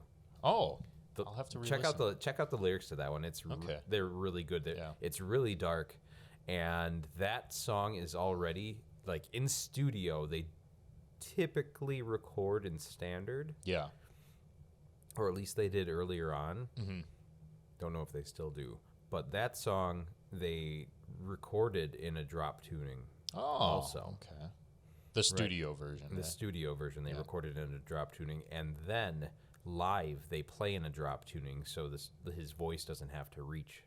Oh, interesting. Right? If you drop, so you can record an album however you want in whatever tuning you want.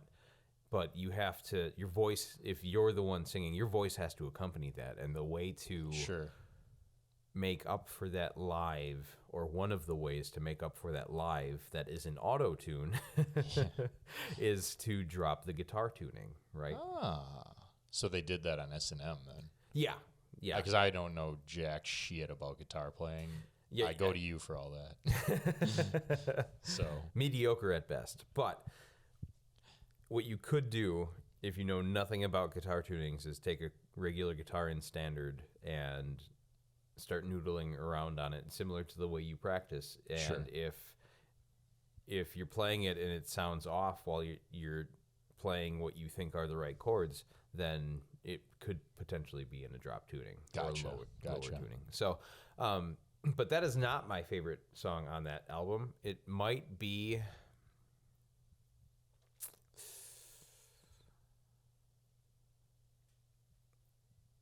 I'm gonna say it's Battery.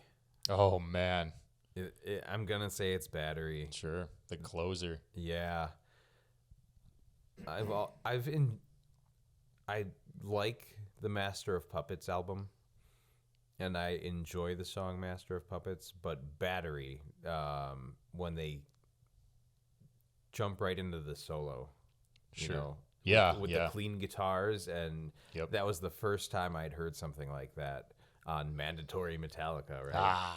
Not on the live album per se, but but on Mandatory Metallica, listening to Master of Puppets, I remember vividly enjoying the clean guitars that the solo starts out with, and the dual leads, and then ramping up.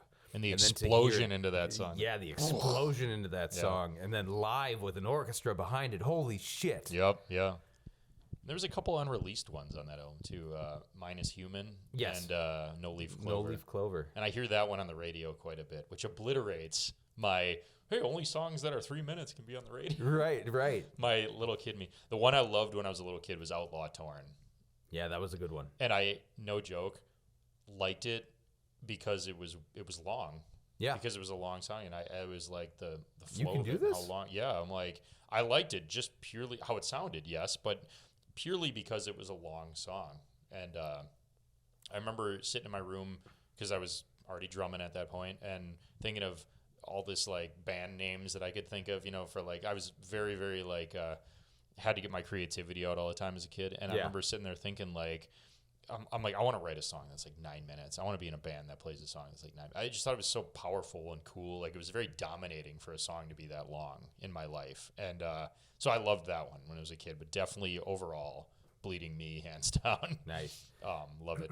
I do have to say, I love the song. The Memory Remains. Yeah. That's a very close second, but I have to say, if I'm picking a version of that song, I don't know how they recorded the songs for the movie Through the Never.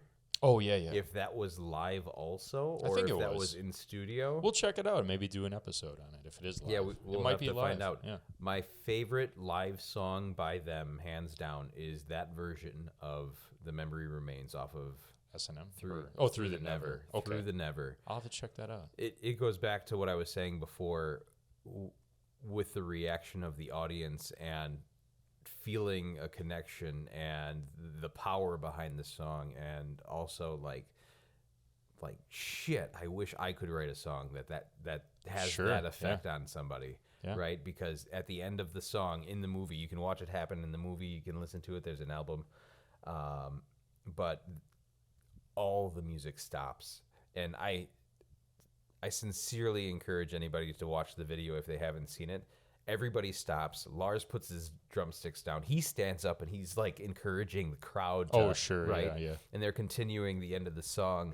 Na na na na. Oh, na, yeah. na, Oh, yeah. Yeah, and they're going and going and going, and Sure. the band is doing jack shit, just kind of looking around like, holy Letting people do that. shit. Yeah. That's the power of a live album and a live music. Just hearing that, and if you go to the concert, seeing that, like it's amazing. But Yeah, to go back to Metallica and their first, perceivably from my perspective and the things I've read, their first song that was like that was Creeping Death. yeah, I remember reading an article that they had stated that when they went on tour for, I think it was on Ride the Lightning, for the Ride the Lightning cycle, Yep.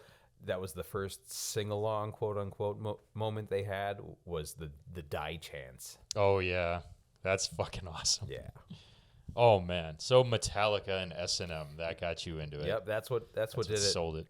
I think it was because of the connection with the band and, my life at the time, or what little life Sure. I've lived at that point. Sure. Awesome. Well, So- mine's a little different. We're going to play one more song for you all here, but mine is going to take us on a different route, a much different route. Much and I'm not different. going to say a thing about it till we play you this next song. So let's say, fuck it. We'll do it live and do some jamming now. Enjoy.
So how was that for rushing and dragging, motherfucker? Yeah, take that. So again, this pilot episode we did. That was stock, bro. That was stock. That was fucking stock. It's fucking stock, bro. Sorry, we love you, Lars. I don't love you, but I just mean I think you're a good drummer. So yeah, like it fucking matters what I think. But I love Lars. For those who don't know, more maybe half truth. Sorry, I'm looking at you. Yeah. Yes. He's leading in like, go on. Yeah.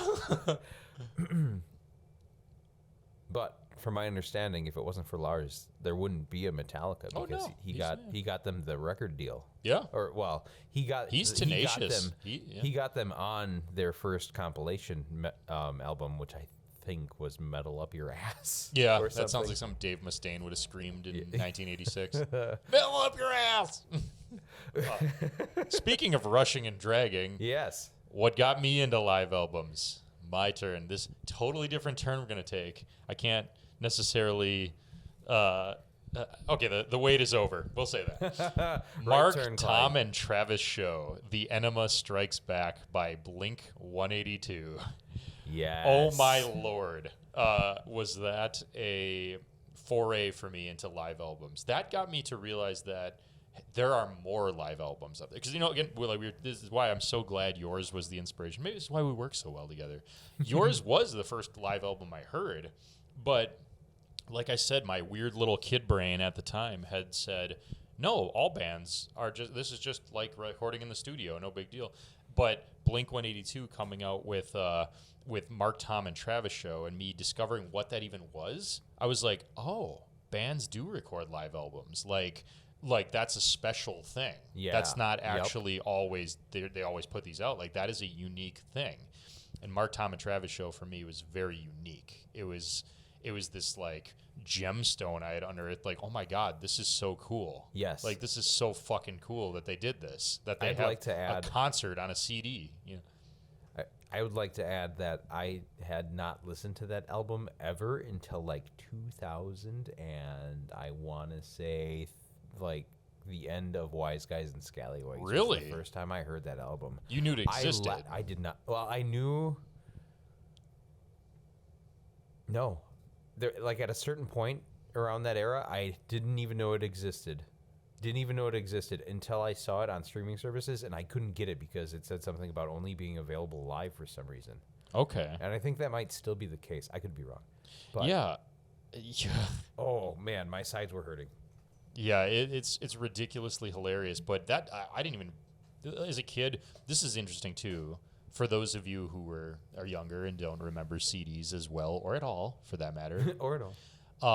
Album covers were a big driver into what I would buy or what I wanted to go buy. You know, like what the album cover looked like, the album art. It's a piece of art. You know what I mean? Mark, Tom, and Travis show, I used to get, or every Sunday, my mom would get Circuit City magazines for the the store, Circuit City, and Best Buy, in the Sunday paper. And I would rip into those things, like, where's the CD section? Where's the CD, like, who's coming out with what? Or is Give it here. Yeah, basically. It was like, who's coming out with what? And, that sort of thing, right? I still think I have the Circuit City paper saved from when I discovered Mark, Tom, and Travis show came out. Because I was like Blink-182 came out with a new album. It's a live album. That's fucking cool. And I'm looking really closely. It's a little picture, right? It's an absolute little picture in the paper. Thumbnail. And I was like, is that a cartoon drawing of them on the cover? I'm like, this is fucking cool. This is fucking phenomenal. I'm like, I want this. And that was the start of my foray into live albums, but it all stemmed from that. Just the fact that they did it was cool. I didn't even listen to it at that point yet. I don't know what it was. Right. You had no idea. It was just a cartoon drawing. It was like this, again, like we were saying, holy grail of, like you were saying with S&M. I didn't even own it, though. I was just like, my God, this is like, it was like everything clicked. It was weird. It was like everything clicked about music all of a sudden. It was like, this is everything to me. Yes. You know what I mean? Yes. Like that sort of thing. And I hadn't even heard one song on it. And then I used to go on, there was a website. I honestly believe it is what has become. Was it Napster? Sorry. Yeah, we'll get to that one episode too, probably. Not Not that one, but it was called cdnow.com, and Okay. I'm pretty sure that is now CD Baby. I'm pretty sure that's what it Really? became. Yep. Because it was a pseudo online store, but you could listen to 30-second clips on it. Oh. So I went on and looked up the track list, and again, we were going to school dances at the same. This is like 6th grade, right? When I'm learning drums too, a very formidable year, like I said. And so I think my friend gave me Enema of the State or something like that. So I knew all the small things, all the stuff at that era that was brand new. And when I remember looking up on cdnow.com, the track list, I'm like, this is like a greatest hits album. This is like their greatest, because I knew what a greatest hits album was, because my dad liked everything from Elton John to Bob Seger and all that. And he had greatest hits CDs, and I remember thinking that's an old person thing. But I was like, no, this is like a greatest hits album, but they recorded it live. Because I looked at the songs, I'm like, okay, well, most of them are from Enema of the State. But again, I was such a kid. I was like, I don't know, I was thinking, I'm like, well, why wouldn't it just all be from that album? Like, oh, duh, they have other ones. And it actually opened my eyes to the fact that they had Dude Ranch, Cheshire Cat, and Buddha. I was going to say, because that was prior to Take Off Your Pants and Jacket. Yeah, that was, it's like a hard stop of those first albums. Then Take Off Your Pants and Jacket came out, and then the rest is history. But I was just fucking floored that they did this for some reason. I just became like fixated on it in a weird way, where I was like, it's not even the music of it that I had even heard. So I listened to, but actually what I did was looked it up on CD Now, and you couldn't play this one for some reason. Similar to stream, you could not listen to the 30-second clips. So as you can imagine, as a kid, I'm like, what the fuck? I'm like, this has got to be something I got to get. But then, goddamn my age, and goddamn Hillary Clinton, I think it was, they slapped that motherfucking parental advisory sticker on it. My dad, for the record, my dad didn't care what I did. My mom did, though. My mom was around a lot at night when we were home from school. My dad was not around at that time. So she knew. She was in the know. Bless her heart. And she was like, I just, like... Hillary Clinton says it's bad for you. Yeah, it was like, not only is this not an instance where I could go to Walmart or... No, Walmart always had edited versions. They never sold the parental advisory version. I remember that, too. I Target. That. Target and Sam Goody did. And FYE Music if you were in Chicago or elsewhere other than Wisconsin, But... They fucking didn't. For those who couldn't figure out the where we were located. Yeah, right. Yeah, we eat a lot of cheese. But so my mom was in on that. She knew all about that. And so she was like, well, I don't like what kind of bad words are on this, because there were some CDs I had that did have, and Napster. Yes, for all Napster was a thing, and I was downloading music. But this was like I didn't want to taint it. I just wanted it. I wanted it pure. It was like it was like when you're a kid and you open Pokemon cards, but holy shit, I got a Charizard in here. You earned that shit. Yeah. You opened that fucking pack and you were the got kid it. with the N64. You were the kid that fucking got it. You know what I mean? I wasn't about to pirate Mark, Tom, and Travis show. That was like fucking. That'd be like hopping the fence at a country club and saying I'm in the country club. You know what I mean? Like that's exactly how I felt. Man. Did your mom listen to it? I don't think she's ever actually listened to it, but I did look up on CD Now. It said like you occasionally could look under the like this little tab that like had parental advisory, like what it had on it, right? And it was like this album includes but is not limited to, and the fucking list was unbelievable. And I was like, I like minused out of that shit so fast. I'm like, well, mom can't see this because I'll never get it. Santa knows all. Yeah, it was bad. So. The worst part, my mom's like, well, my dad was always like, he's just a kid, let him have whatever he wants, And my mom was like, no, I want to make sure, so I had some parental advisory album and some where she was like, well, if it was again, just like me, she looked at the album cover, like, I remember Papa Roach was one. She was like, this looks disgusting. I don't want you to have we're going to get you the edited version. I was 11 or 12. Right, Getting Away with Murder? No, it was Infest. Oh, was obviously, it? Way back. Yeah, we're talking 98 when I was young. Yeah. And so this one did not have an edited version. You couldn't get an edited version because it was recorded live. And that made it even more of a soul boner for me as because I was like, this is so fucking unique and original. Like this is the coolest thing ever. Like because they recorded it live, they can't edit the swears out or something. Like, I obviously we know S&M has an edited version probably. It's, so they can. But at my age, I was thinking no, you can't. You can't remove the edited. You can't edit a live album. It's fucking live. Yeah. Like what? Like they said the word. It's gonna echo through the auditorium or the concert hall or the venue. You're not deleting the fuck out of this.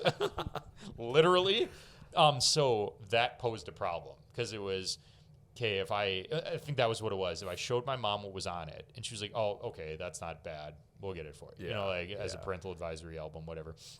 I'm like, I can't show her this. It's got so much fucking shit in here, that she's never ever gonna go for this. No. But I remember when I finally got my hands on it, I was visiting my family out in Phoenix, and it was going into 8th grade. So now I'm like 13 going. Sure. And I had all kinds of albums at that point that I got, and I was like, it was like a whole new world at that point. My mom had kind of given up on preserving my innocence. Yeah. And my dad had obliterated that by letting me watch Old School, or, it wasn't Old School, Not Another Teen Movie, all the shit. He let me watch My Cousin Vinny, with a bunch of F-bombs. I almost said bunch of fuck bombs all over the place. But we were in Arizona, and it was one day my dad and my uncle, they're into flying. So they went to the local, airport, right? And whatever. And my aunt and my mom and my sister and I and my younger cousin, who was like maybe 1 or 2 at the time, we went to this shopping mall in Phoenix, and it was like a big, almost like an outlet mall, and they had an FYE music still. Sure. And so I went into this FYE music, and the first thing under Blink-182 was a bunch of those. A bunch of Mark Tom and Travis. Like, it wasn't gone yet. They hadn't discontinued it or whatever. Oh, damn. Because they discontinued it for a while. Like, it was just a limited time thing.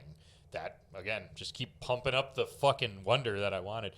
And I just grabbed it, and I was like, hey, Mom, can I buy this? Like, I had brought my own allowance money, and she was like, oh, yeah, like, whatever, you buying something? Like, it was like a whole nother world. It was like, those stickers didn't exist anymore. Have at it. And I was like, I'm not kidding you. I hadn't listened to it. You know what I mean? It was like my fucking virginity. You know what I mean? Like, I was protecting myself from this shit for, like, years. Like, from 2000, it would have been 2000, or somewhere 99, 2000 going into 2001, till that would have been summer of 2002. It was a couple of years. I abstained from even trying to download this on fucking Napster or LimeWire or anything that could give my computer herpes. I abstained from it because I knew and it's such a meaningful thing to me. You know what I mean? That this happened. That I was like these kids listening to this, younger guys, I sound like a fucking grandpa. You fucking kids listening to this don't understand that, like, this was like a gold mine. I was like, I'm holding it. It was like I had finally reached the finish line. It was me holding up Turbo Man. Yes, like at the end of Jingle All the Way. Well played. Another thing no one's gonna know. Nope. But I saw that and I was like, I'm gonna take this. I'm buying this, and I did. And I got back to, I brought up my CD binder, on this trip. It was a road trip out to Phoenix, and then we were on our way out to San Diego. And I was like, man, I opened that thing, and even the case was like this paper case. It was so cool. And I popped that in my CD player. I must have listened to it 100 times on it. I mean, constant, every day I was listening to it. And the remarkable thing that we'll talk about on a more expanded version of this album and episode is I got to the song Damn It. Yep. And then there was a bonus track called Man Overboard, which was not live. Nope. For all you didn't know. And after that was promptly following that track was 20 some odd minutes of like 45 second to a minute long snippets of them just absolutely being disgusting and fucking around and saying stupid shit. Yep. It was like the cut scenes, right? And I was like, this is unreal. This is like, I'm listening to it sweating going, I really hope my parents can't hear this. Like, because holy shit, is this naughty? Like, I think that was the first time I idea. heard that album, I think was the first time I died. Yeah, it is a 49 track long album, and it all fits on one disc because all 20 of those 49 tracks or something odd are 30 seconds to a minute and just fucking debauchery like that they took from like the banter in between the band. Yes. I'm sure we'll touch on this in a lot of other episodes, but there's live albums where it's I would say cumulative, it's continuous, it's a full concert, and then there's live albums where it's a compilation across time. I like them all, right? I collect them all, I love them all, I like them all, I don't care. But good band that does one, that. I was so happy was a continuous one long show, as right. far as I know. Like, I mean, either that or was mixed well. Yeah.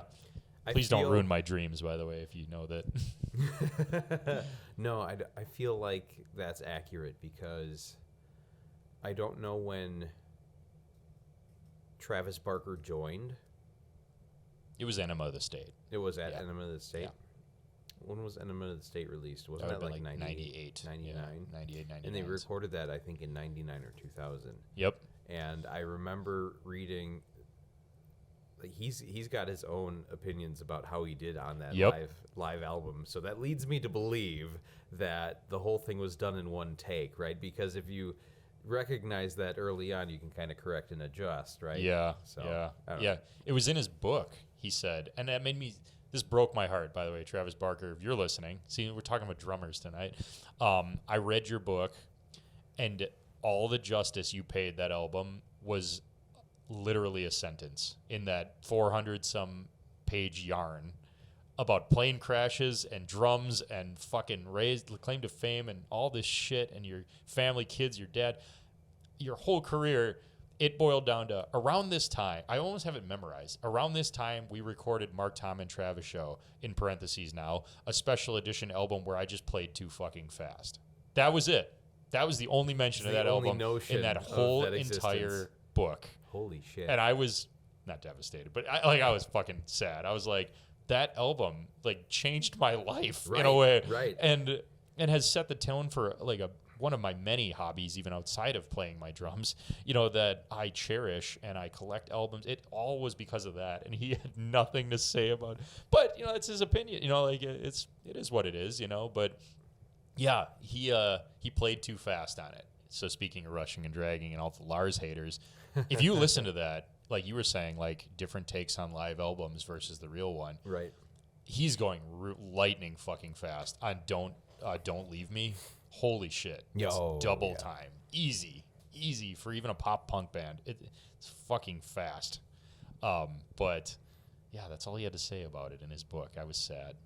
If I knew then what I knew now, right? Yeah, exactly. But. Yeah, the humor in it. And I was listening to that hundreds of times in the whole drive home. And I remember even, too, like, again, I'm sure you felt this way, too. Like, you really, like, respected what you bought with a CD. Like, it's like a work of art. You know what I mean? Some of your favorites you really keep under lock and key. And that one, man, I remember I wrapped it in the bag because I had to ride home with my parents all the way from Phoenix. I wrapped it in a bag. I put clothes around it. I was like, I will not let this case get all smashed or something in my little back suitcase. Right. Backpack. And it didn't. It survived. I had not a scratch. Well, it was paper, but not a scratch on it. And I was like, I treated it like it was a goddamn Monet. I was like, I got my hands on this priceless artifact that really defined my youth in a moment. But yeah, I love that album. I still listen to it and think it's fucking hilarious. And it got me excited about a different kind of part of live albums, which is the banter, which we'll talk about a lot on a lot of our episodes, but the banter that they record on some of these. Yeah, to some degree you have to have that, and you have to have the ability to do that. I was going to ask, what is the worst live show you've seen? The worst live show, not live album, just live show. Live show. I'm drawing a parallel there, right? Because it's the same format. It's the same art form to do a live show. Yeah. But it's just even in a recorded setting, in terms of a live show, they're still picking the best that they could muster up at the time. Yeah, but yeah. What's the worst live show? Does it have to be a real notable band, or could it be like the opener? Whatever you want. The whole show, worst live show I've seen to date, has been Godsmack in 2011. And it's not because they didn't play well. They played well. That's not the problem. They had an opening band that must have just left their garage that day because the audio was horrible. It was a bunch of guys just shouting. It was like shout rock. I'm not really into, that sort of thing. Like, rah, rah, rah, rah, like horrible. And then Godsmack promptly came out and said, "Hey, Illinois, how's it going?" And then it took Sully Erna like 30 seconds before he's like, "Sorry, Milwaukee." And that was about it. That's how he said it, too. It wasn't even like, haha, let's laugh about the fact that you're all in it. He was getting booed, too, at that point. Well, sure. And then they played well, but it was like, it seemed like a hacked together show. And I've seen shows. That. Yeah, and I've seen other shows where at Summerfest, it was like, oh, we were supposed to watch 38 Special on a side stage. Me and my dad, and we brought my mom that time.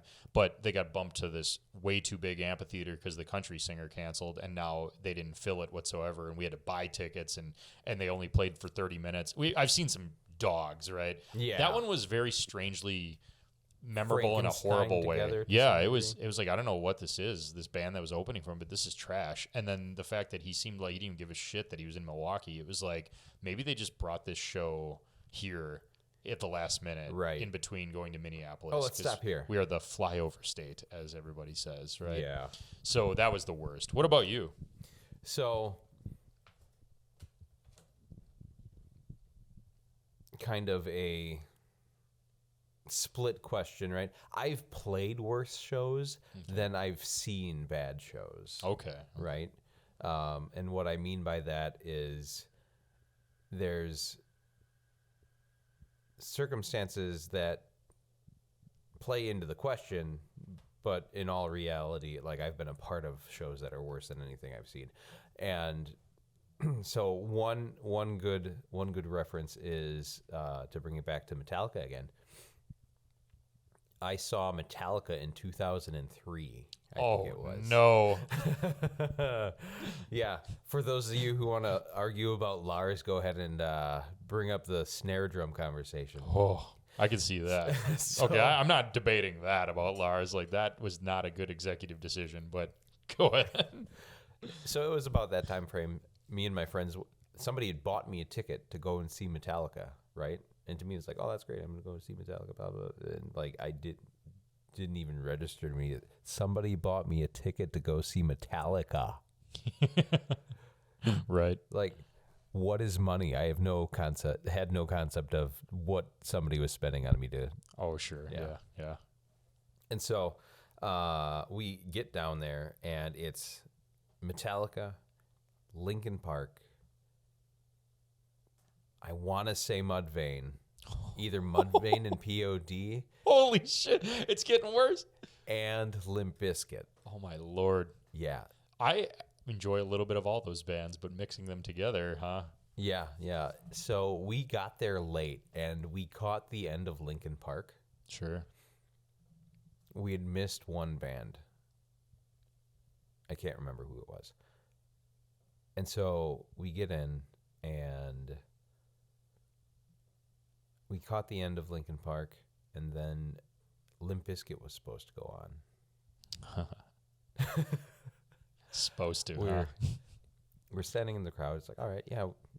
Like this, they played at a racetrack down in Illinois. Was it Chicagoland Speedway? Yeah, I think so. That's no more. I like car racing. No kidding. For all of you listening, like I like sports car or race cars and things like that, but I don't follow racing, but I go to them. Yeah, it's Chicagoland Speedway. That is in Joliet, right? Yeah. Yep. There we go. And so we're at this show, and we're waiting for the next band to get on, and Fred Durst comes out in his red baseball cap. Cheer! And they start playing, and I'm into it, right? 2003, so prime Limp Bizkit, right? Yeah. And there's so much shit getting thrown at the stage. So much. It's the first time I'd ever seen anything like it. Sure. So much shit getting thrown at the stage, and like, you name it. I couldn't believe it. Bottles. I'm like, they're throwing glass bottles. Somebody's gonna get zapped. Oh yeah. Right. And I mean, the people in the audience don't have to give a shit. Like, fuck you, get off the stage. They're gonna throw shit. Yeah. Right. Unfortunately. Yeah. And so it didn't take long. They got through the first song, maybe two. They may have gotten through two songs before they decided to try and play break stuff. Oh, no. Fred Durst goes into the backstage and pulls out this bright silver sawed-off shotgun. Holy shit. Yeah. Obviously loaded up with blanks, but he comes out with a shotgun. I'm like, fuck, I know what that is. How can he have that? Oh, my God. And he's firing shots off, not into the crowd, yeah. Right? Obviously had to have blanks in it, but it's still popping off like a shotgun. Yeah. And he's firing it into the air. And which begs the question, I wonder if they had a show like that before.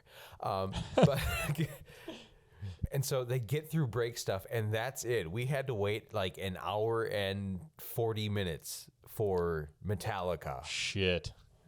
That's a long time. Yeah. My wife actually when you and I got back from incarceration, she actually went to Summerfest that night in Milwaukee, right when we got back from Ohio. And she went to see Kesha, and Dave Chappelle was on the main stage, and he had apparently said, and she found out this kind of retroactively, or after the fact, Sure. that he had said he won't go on if anybody's playing on a stage near him because he found out it was a music fest or something like that. Sure. So she had to wait, but nobody in the audience knew.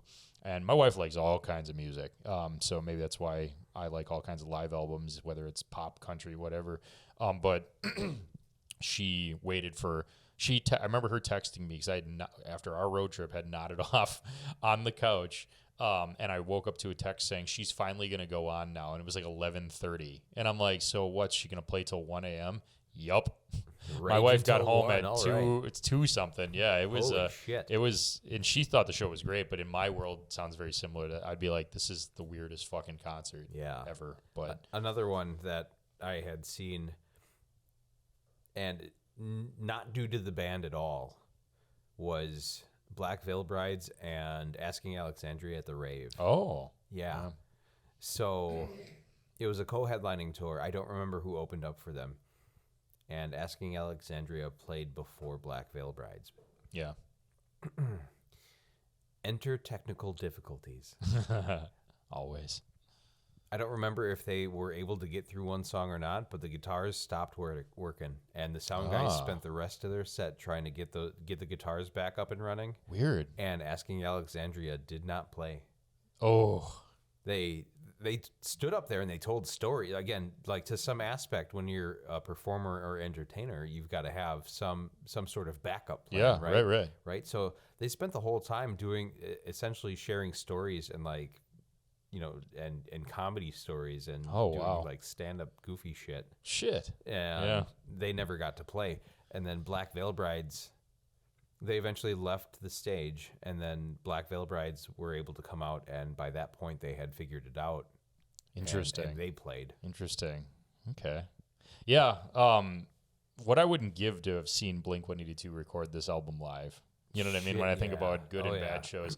I from Travis Barker's perspective, now if you were to ask him, he would say that's a bad show, probably, that they filmed, because he went so fast. In hindsight, he probably looks at it like that. I do not. No. That was probably an excellent concert. All the banter, any fuck ups, anything that could possibly go wrong. Yeah. But it, to me, to this very day, is the perfect live album with all the uniqueness and weird, not studio produced stuff, which is why I collect them and why I like them. And I collect live albums that are good or bad. Even if I listen to them, I'm like, I don't even like this band. Why do I have this? But they made a live album. I want to hear it because I'm hearing what they can do. Yes. You know what I mean? Like, that's the way I think. And for Blink-182, it was entertaining when I could finally listen to that the whole drive home from Arizona. Actually, it was from San Diego, because we went on to San Diego, then doubled back all the way home. And I listened to that thing, oh my God, dozens and dozens and dozens of times the whole way back. Sure. And to this very day, it's hands down one of my favorites. And I would say, just like we were talking about S&M, I don't know what your favorite song is on it, but I would say probably for me, I like how they play Going Away to College. I like how it's played on that one. That's really good. But I don't know about you. I don't have the track listing memorized. Anything off of Enema of the State is always good, but the song Damn It, as you know, is something that we played in Wise Guys frequently. Yeah. Right? So that's got a special place. Yeah, that was a good one, too, on the album, how they closed with it. But, phenomenal album. So, well, this has been our pilot episode. Isn't that exciting? Yeah. I think I've ranted enough about Mark, Tom, and Travis show, but and how much I have a love affair with it, clearly.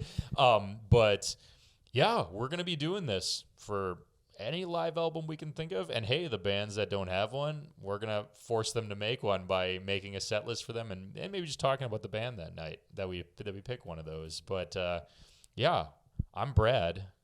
Bradley Kroll, and that's Zach Salzman. You can introduce yourself. I feel like you've done that for me already. That's okay. But Hi, I'm Zach Salzman. Welcome to Fuck It, We'll Do It Live. That's right. Our show is called Fuck It, We'll Do It Live, and we will be recording them as needed, jamming as our own musical guest. I feel like we have to call our band as the musical guest here, the Zac Brad Band or something like that. But yeah, check us out. We will be growing. Zach Lee Cooper. Zach Lee Cooper. Exactly, Brad.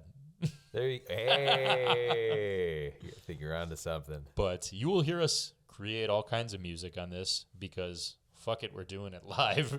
But we will be getting our socials up. We'll be getting everything going. And also, after each episode, we'll probably tell you, hey, go check this live album out and what have you. But what I would hope to do also before we sign off for this, I might want to make a running list of live albums because, truth be told, there's not something out there, not a wiki of just live albums to figure out and find. That was going to be one of my questions. So maybe we'll pull something like that together for any other nerds out there like us that like music more than just live albums, that just like music in general and collecting all the albums they can, or buying or nowadays collecting could be adding them to your Spotify library. But maybe we'll get something running that has just everything we talk about on here listed off, so you know exactly how to find it, where to find it, and enjoy it like we do, or probably not because we're nerds. Yes. So, do you have anything closing to say here? Do I have anything closing to say? I think I might. For those interested in playing musical instruments or learning something new, there are plenty of resources out there to do so. And I highly encourage that if you have a passion or an interest in playing, say, something like guitar that might seem overwhelmingly complicated, there are plenty of tools out there to do the job. There are applications that you can download right to your cell phone. And if you have anything as simple as just an acoustic guitar gifted from your great-grandpappy, you can tune that sucker up. It might not sound the greatest, but you could learn to play really easily with tools such as Musician or Skillshare.